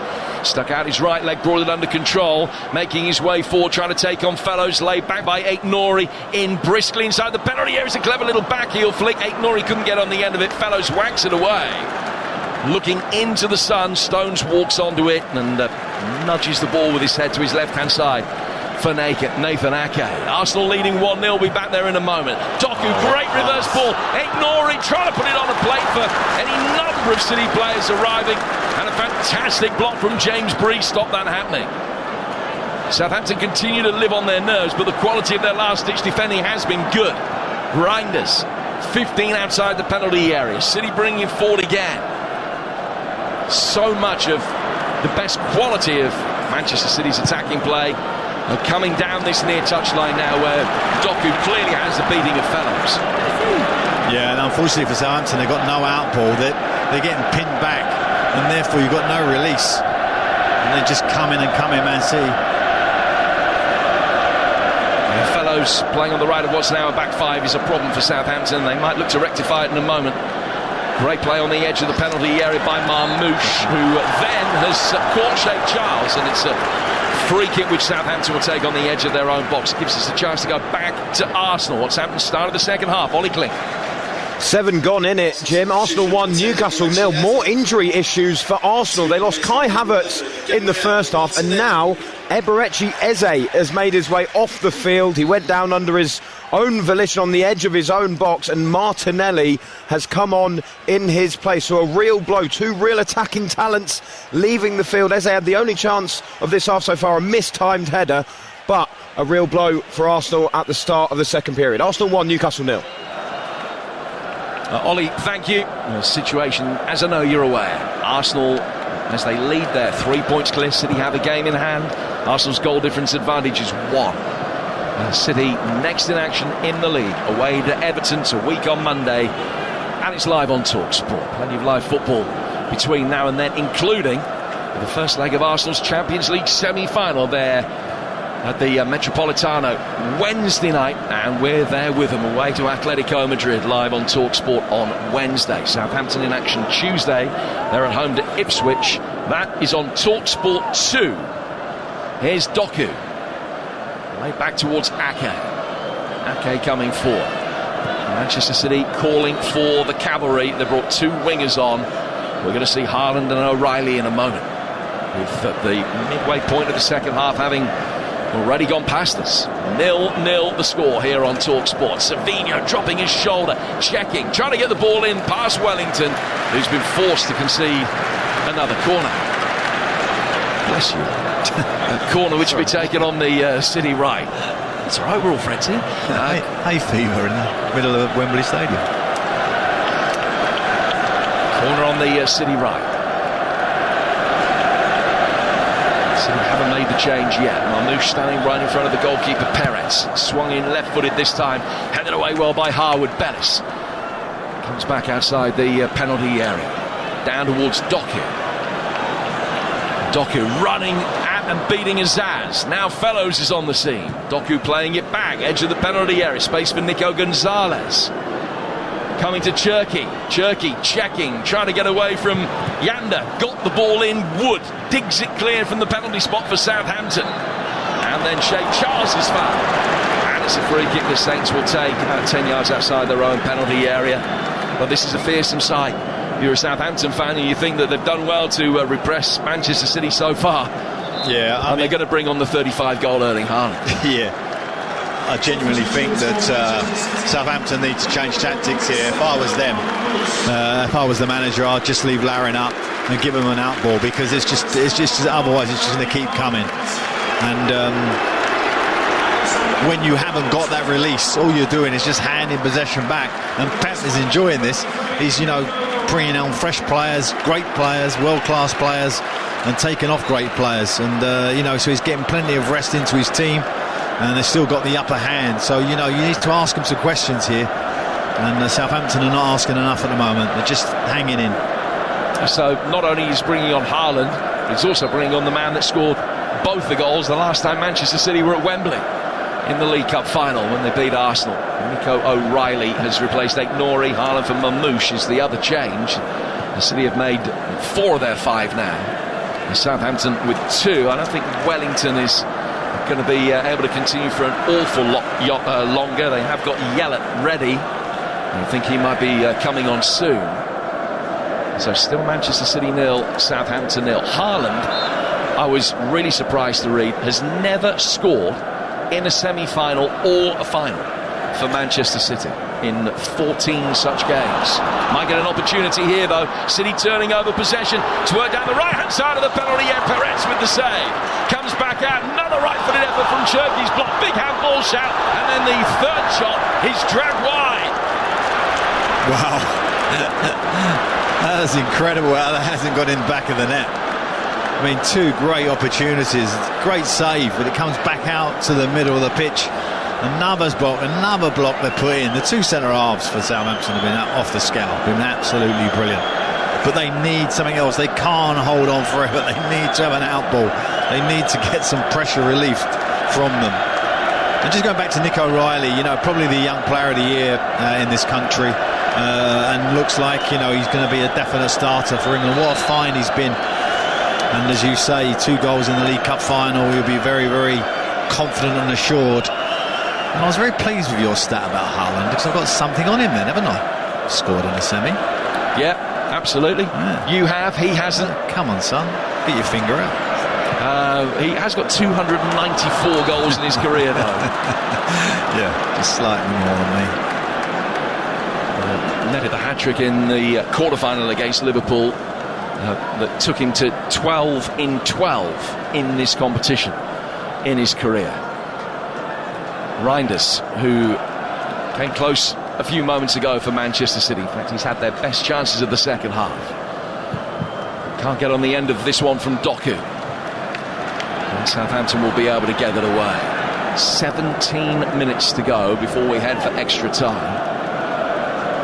Southampton have lost 9 FA Cup semi-finals in their history, 8 of them to the eventual winners, which Manchester City will hope is an omen if they can get their noses in front in this one. Remember, the winners of this play the winners of Chelsea Leeds, which for those of us of a certain age does bring back some pretty special memories. No Horse of the Year show to foul the pitch up for Chelsea Leeds this time around. Ask your dad. The ball goes out of the right, and the Manchester City will bring it forward again. That second FA Cup semi-final tomorrow, live on TalkSport at 3. City cutting inside the penalty area. Slight misjudgment from Wellington. City will be able to bring it away. Laid back by Nico Gonzalez outside the penalty area. Stones opens up the body and sends it out of the right for Younes. Back it will come again. Towards the edge of the penalty area. City fans in front of us urging their team to shoot. No one taking the responsibility at the moment, but they're getting ever closer. Reinders Doku, he will shoot. It's deflected and past Perez, but away to safety and out for another corner. Wow, I don't know how many blocks they've got in today, Southampton. There must be some kind of stat here that they're going to break. Amazing amount of blocks they've had from City shots. And City just keep coming. Southampton's going to have to make a sub here. He was absolutely right. And our friend Wellington looks like he's going to have to come off. So he's gone down again inside the penalty area. It's going to be Kuryu Matsuki who's going to be coming on, the Japanese utility player who scored the winner at Coventry last month. One of the most notable results that they've had within this unbeaten streak of 20. He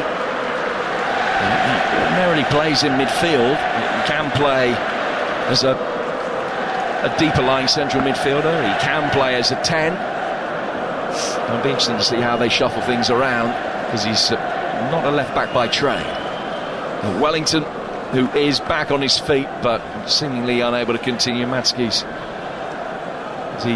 been given the instruction to come on. I think they're going to take Wellington off behind the goal away to our left-hand side, and now Matsuki does come on to replace him, his first Wembley appearance. And that change being made with 15 minutes to go. You've got to make sure that he knows what he's doing, Southampton, as he immediately comes on to defend a corner and actually stands right on Erling Haaland, which is a mismatch. That's like me going up against you.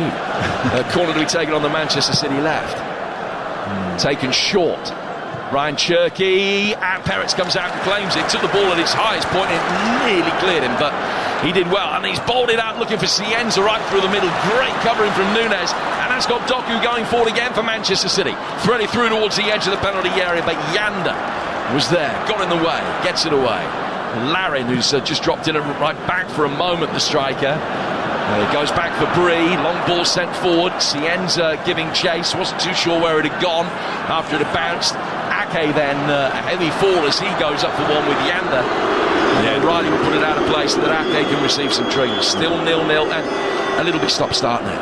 Yeah, he took a bang there, Ake. I'd be interested to see if he gets up. Ake's when you get a player come in from the side and you can't see him, you're not set. And your body's not set, and it can that's where you get an injury in those type of challenges. Fortunately for Man City, he's okay. He's got a sore bum. Well, he's only played a couple of minutes since the League Cup final before this game. He's not seen much Premier League action this season, but he did start every game in that victorious League Cup run, hoping to win the FA Cup for the third time in his Manchester City career, which will take his haul of major trophies with Manchester City to 17. 0-0 here with 13 minutes to go. And in the Premier League, it remains Arsenal 1, Newcastle 0. And we'll be back with Ollie Kling very shortly. O'Reilly's got the ball for Manchester City in his white boots. He's midway inside the Southampton half. And back to Ake. Stone's getting it forward. Wide over on the far touchline by the industrious Reinders, but Southampton have been able to turn it over. And were they to nick one now, you just wonder. Here's Azaz! Oh! No, nick one! Finn Azaz for Southampton! 10 minutes to go! And they lead at Wembley in the FA Cup semi-final! They've already not won Premier League leader out of the tournament. Are they going to be able to do it again? Very much against the run of play. Finn Azaz has just written his name potentially in the Southampton folklore. What a goal that is, Jim. the ball's come internally to him. He's just got it out of his feet, right footed, smashed it past Trafford in the top corner. And really, probably their only first real attack of the second half. And I was saying it to you earlier, you know, when you have that spell that Man City have had and you don't score, you're always liable to be open at some point. What a goal that is. Greeted with hysteria and a little bit of disbelief by those Southampton supporters. Alex Crook. Oh, Jim, what a strike that was. I was right behind it. As soon as it left Azaz's foot, I knew it was heading for the top corner. So did James Trafford, who just looked forlornly at these celebrating Southampton fans behind me. Many of them are waving those yellow shirts in the air. The balloons are flying high again. And it's a similar time in the game, isn't it, to when Bobby Stokes scored against Manchester United all those years ago? Yeah, within 4 or 5 minutes it is. Just extraordinary. Manchester City 0, Southampton 1. On a day when Manchester City have had 19 shots to Southampton's 3. And 70% of the ball. Wow. But Azaz has conjured up the moment of his life. Last time he played against Manchester City in the FA Cup, he was part of the Cheltenham team that was comfortably beaten by them at Wadden Road.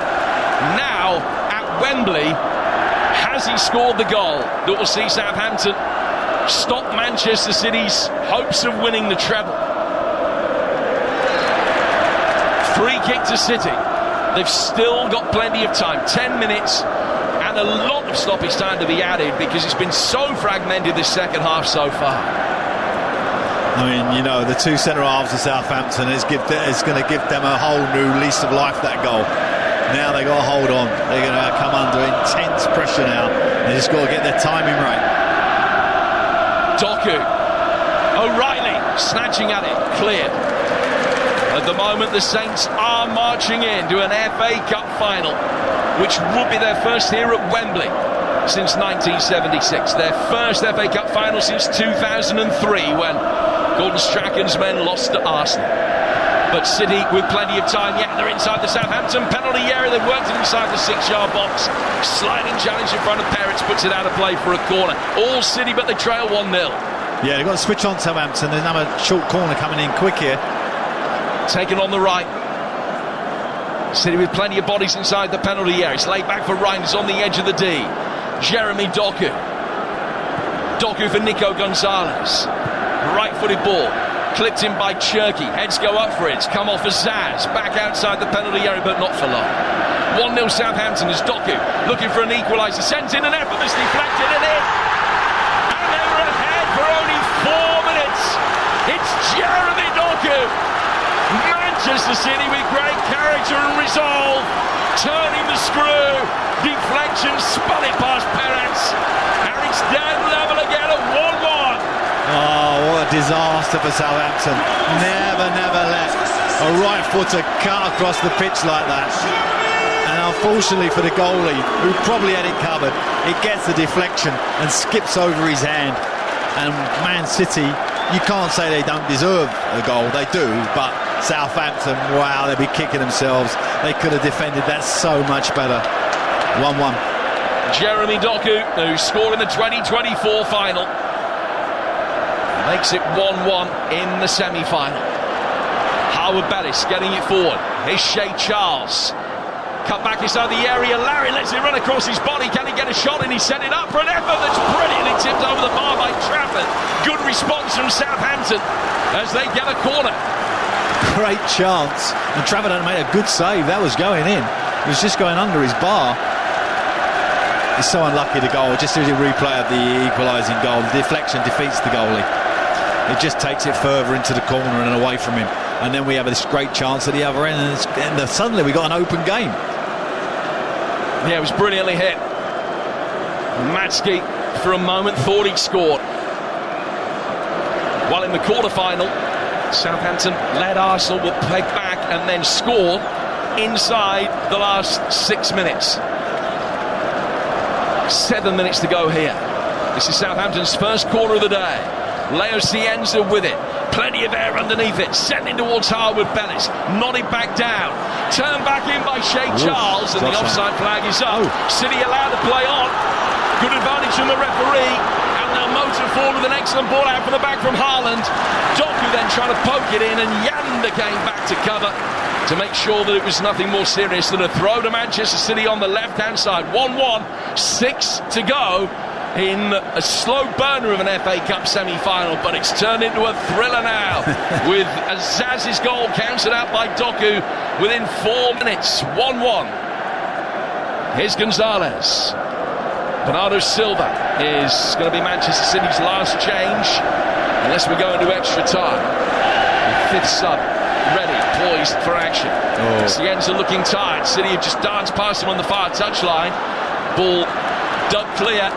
Matsky did well. Cienza is struggling with the physical side of this at the moment. He's looking exhausted on the hot afternoon. Ball's gone out of play, and it is a goal kick to Southampton. City will make the change. Yeah, Cienza wasn't really expecting to do a defensive job today, but that's what he's done more or less the whole game. And with the quality that Pep has on that bench, I mean, he brings on the chess master, you know, in Bernardo Silva. He'll be like pulling the strings now, trying to find the move that defeats them. But Southampton, wow, what spirit they've shown. Brilliant. He scored a couple of FA Cup quarter-final goals in the past. Bernardo Silva won this competition in 2019 and 2023. He is on for his 454th Manchester City appearance and one of the very last. Ake heading the ball away. Down to Doku on the Manchester City left. We've got 5 to go, but maybe another 6, 7 to be added on top of that. You're listening to FA Cup Game Day on TalkSport with McDonald's. Order delivery on the McDonald's app from 11 a.m, 18 plus. Fees apply to delivery orders, subject to availability.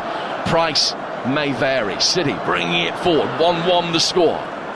Southampton ahead for just a shade over 3.5 minutes. Pegged back by the Doku deflection. Ball inside the area looking for Haaland. Headed away from him by Harwood Bellis. And then Breen maybe a little bit panic-stricken, not sure who was where. Steers a header away from a corner, for a corner.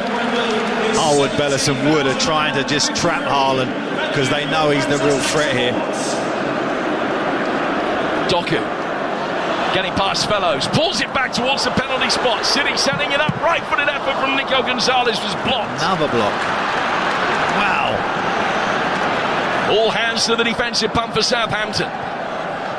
Desperately trying to hang on to get this through to extra time. It's Gonzalez again. Oh, one of the great Wembley semi-final goals.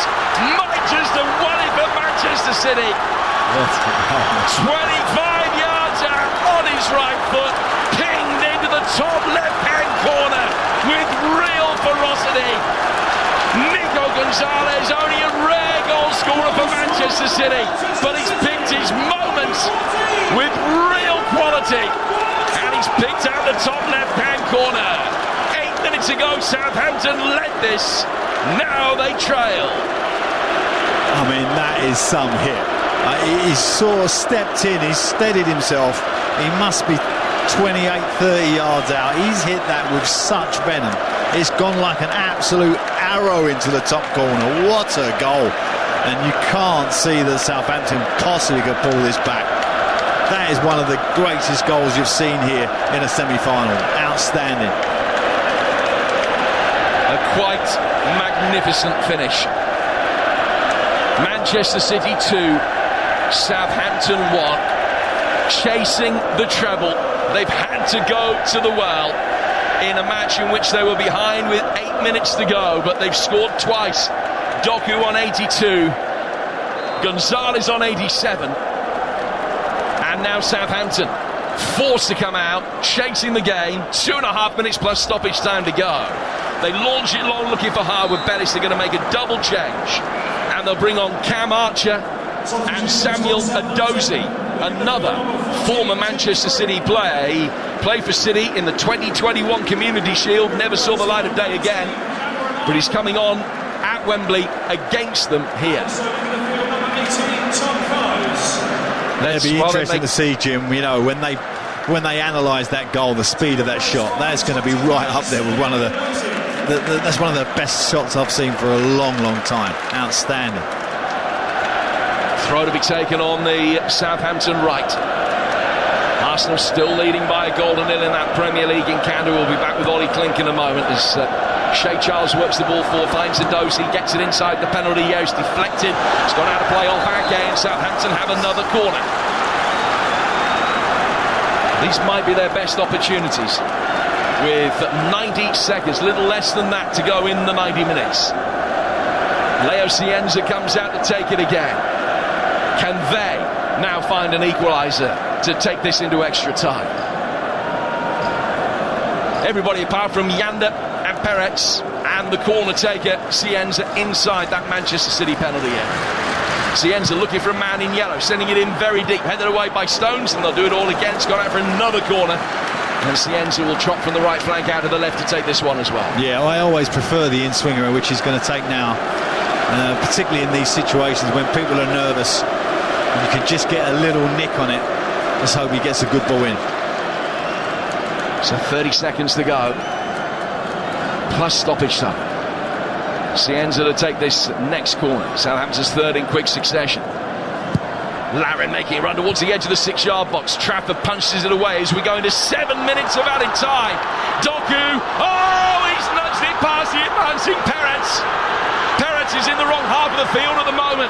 Doku trying to walk it in, he's got support. It's played into his right-hand side and it's then kicked off the line by Matsky. How have Manchester City not made it safe there?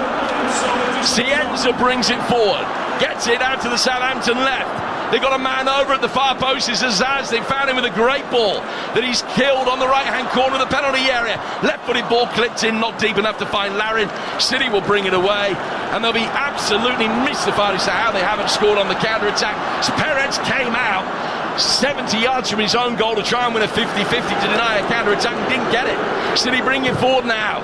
Harwood Bellis again able to effect a block, almost down on one knee as he does so, and Doku works it back for Bernardo Silva. How did they not score? It's just a crazy 5 minutes of football there.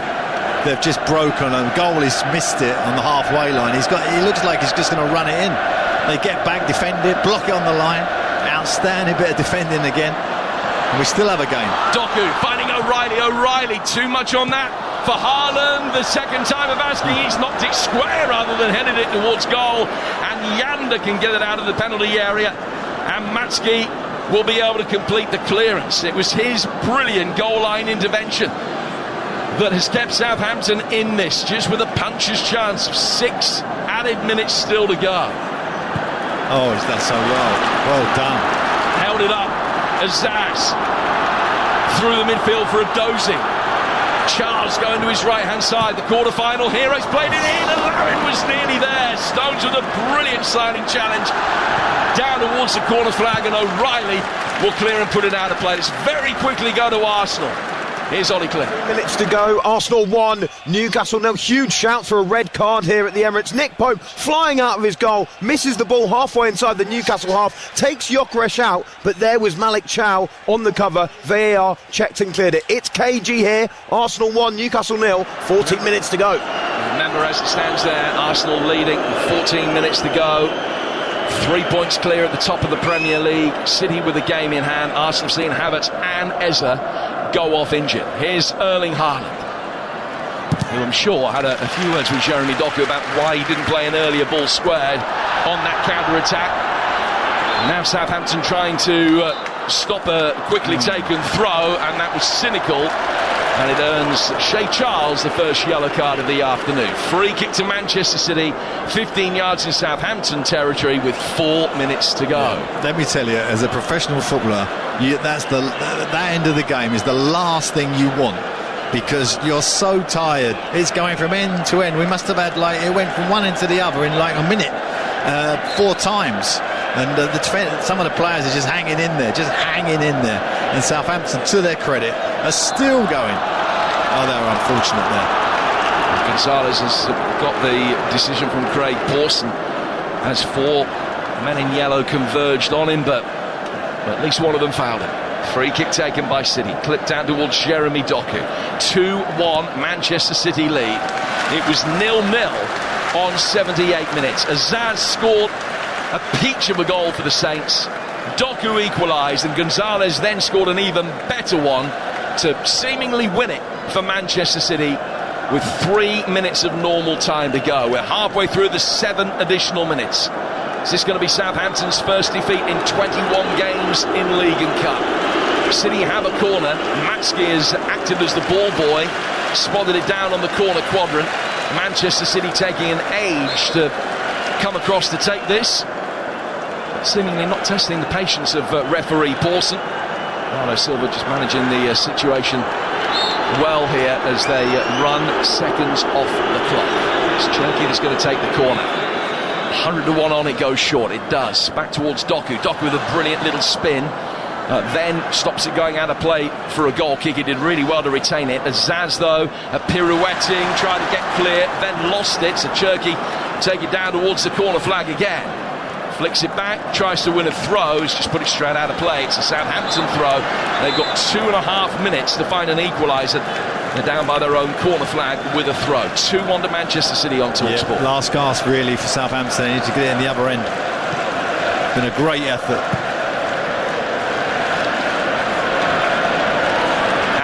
On halfway, losing out to Larin as Zaz is in there strongly. Gonzalez with a full-blooded challenge, and the referee just gave himself a bit of thinking time, so he wasn't going to give a free kick. He did. Southampton have it on halfway. 2 left for them to equalise and take this game to extra time. Arsenal leading by a goal to nil at the Emirates. Kyle Larin making his way forward. This may well be Southampton's last chance. Yeah, Perez in the same kind of position as he lost that 50-50 about 4 or 5 minutes ago. It's actually just manager sending him back. Yeah, told to go back. City keeping a high line, 10 yards outside the penalty area. Maskey sending a long ball forward, headed on into the City box. Ake's done well to get it clear. Yanda is first to that for Southampton. Little flick over Savinho, takes it down towards the touchline, looking for Cienza. Southampton fans over on that far touchline with a better view than we've got, appealing for a free kick. City don't concede one and then can bring it away, and they found Haaland, who's still inside his own half, nudged up towards the right hand touchline. Haaland continues his run, but didn't get the pass in time, and then couldn't get back onside and still make a run towards the ball. Perez mops up, sends it to Charles, long diagonal from him, flicked on out towards Harwood Bellis, who's stayed forward now, played out towards Cienza.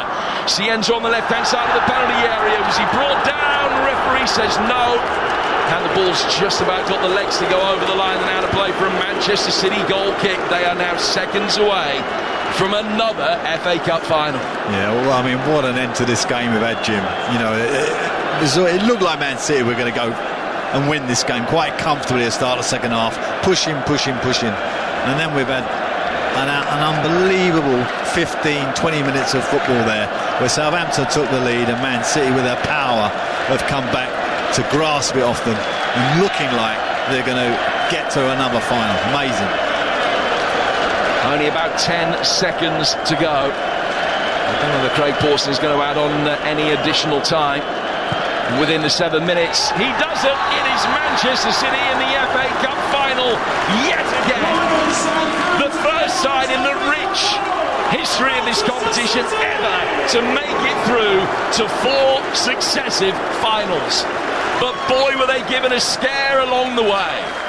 Southampton's game plan to hang in there as they look to get more Wembley glory 50 years to the week after their finest hour. And when Finazans larruped one into the right-hand corner with 12 minutes to go, very much against the run of play, it looked as though the shot could be on.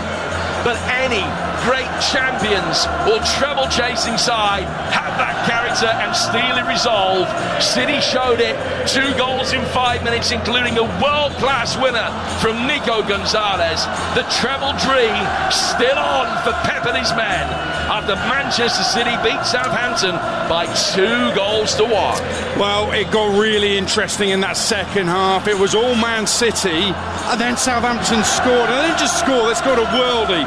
City getting back rather lucky on level terms, and then a fantastic winner, a Wembley winner worthy of the stage. I've got to say, the City players went over to James Trafford at the end and it might get forgotten a little bit in the midst of all the wonder goals, but at 1-1, just after Doku's deflected shot had equalised here, James Trafford made a great save from the sub, Matsky, and that moment I think the City players, the outfield players, recognised as key. If Southampton go back in front, then you wonder what's going to happen, but Trafford saved. Up the other end, Nico Gonzalez with an incredible strike. And what drama we've had. You know, football can be very frustrating. Sometimes it isn't great.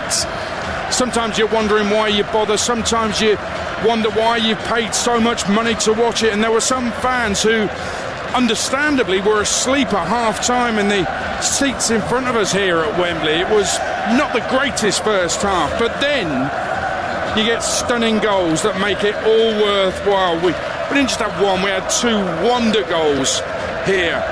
Two of them, two magic moments of football quality. Memorable Wembley wonder goals. Absolutely magnificent. And in the end, Manchester City have had to show quality and show character to come from behind. Totally on top, dominating completely. Matter of time before they scored. And then Southampton hit a worldie through a Zaz, and City had to come back, and they did. In the end, Alan Pardew, that was dramatic, it was brilliant, it was fantastic in the end. What drama we've had, and two great goals. Yeah, semi-finals have that sort of way about them, don't they? They always come up with something. As you quite rightly say, that game was, it was a little bit staid at times. Man City probing, Southampton not really counter-attacking with any effectiveness, and then it just burst into life. And you explained the goals very well. I mean, the winning goal, I mean, that must be like 300 miles an hour, that shot. It was unbelievable. It's unsavable, isn't it? Yeah, and bizarrely, Peretz is the right side of the goal. Usually when you get a long-range shot like that, the goal is just drifted one side of the goal, but he's on the side of the shot, and he still don't get anywhere near it. That's how fast it was. It was an unbelievable hit. But I do feel for Southampton, particularly the two centre-halves. I've got to give them a mention. Harwood Bellis, the captain, and Nathan Wood. I don't know how many blocks they got in today, them two, but they were absolutely outstanding. And Southampton have gone up the end to their fans, who are getting rightly applauded, and it was a great performance from them, and I can understand why they've been on this great run. There's such belief in the team, but in the end, this Man City team have real momentum. You know, they got all their flair players, made a big difference when they come on. It just ratcheted it up, and Pep is nicely armed for the running. Yeah, they found a way to win, and it was a blockathon from the Southampton defenders. Some brilliant bodies on the line, just keeping the ball out, and that's what kept Southampton in the game. And then they get that goal from Finn Azaz, which I think technically, I think it's underrated, that goal. I mean, I don't think people are going to talk about it because they haven't won the game, but he's kind of on the turn a little bit, maybe a little bit off balance, but somehow he finds power in the shot and accuracy in the shot. That's great technique, isn't it? It was a great hit. And as you say, unfortunately, it's not going to be remembered because obviously he's on the losing side. But Trafford, who's an absolutely brilliant goalkeeper, gets nowhere near it. He's like a yard away from it. It just bends around him. And by the way, Trafford's massive. He's got a reach so big, but he still couldn't get near it. I mean, the one thing that I suppose if you was looking at a negative from Pep's point of view is the amount of entries they had in the final third was immense. I don't know what that stat was. We just got a stat here of 11 blocks from Southampton, which just goes to show you the kind of dominance that some of those offensive players in Manchester City had, and they should have scored really before they did. But as you say, for Southampton, they'll have to pick themselves up, because that game on Tuesday night, which I think is on TalkSport, it will be an outstanding fixture. Two great sides trying to get promotion. And they need to win it. Southampton, they need to win it to keep automatic hopes alive. I can tell you, Man City had 60 touches in the opposition box. And I think the average, if you're having a good game, the average is 20-something maybe. I think at Crystal Palace we had that for a year, actually. 60. But, they are a unique team. There's no one really plays like them. And they showed second half just how powerful they are. And although Arsenal have won today, or I think they've won, there was 1-0 up. Obviously, we haven't got the result in as yet. But I think they will be very, very buoyed by this result, Manchester City. And they look like champions today. Yeah, the final third entry, 66 for Manchester City over the course of 90 minutes. I mean, the quality of defending from Southampton was immense. I don't think Tom Eckert could possibly have expected any more from his side. Sometimes you come up against better players. Palpably, Southampton have done that today. They acquitted themselves really well. A lot was made in the wake of the win over Arsenal, how they would then react at Wrexham 3 days later, and they went there and won 5-1. But I think this is going to be a completely different story. How can they react from this? Because they've got to make sure that shipping 2 goals in the last 8 minutes here doesn't define their entire season and have a knock-on effect for Tuesday. Yeah, they just going to add to that, the stat there about the 60 touches in the opposition box. I can remember a game in League 2 a couple of weeks ago. Neil Harris, the Cambridge manager, they had 42 touches in the opposition box, and he came out afterwards and said he thinks it's a world record. It isn't, but then you look at that and 60 touches over a 90-minute game, incredible. I was at the Wrexham game where Southampton won 5-1. They did it without Cienza, left him on the bench, and they were still utterly brilliant against a good Wrexham side who are challenging for a playoff place. So they've got to go again. They have to do it again. Ipswich have been sort of scraping results, a couple of draws recently, limping over the line, but they're there and they're in pole position to get second place. It's a huge game. But in terms of Manchester City, their FA Cup stats are absolutely sensational. I mean, their 4th successive FA Cup final, which is a record. They have lost the last 2, so they need to put that right, whether it's Leeds or Chelsea. But they have won 39 of their last 44 FA Cup ties, which actually blows my mind. And if you take into account games they've played against teams outside the Premier League, their last 22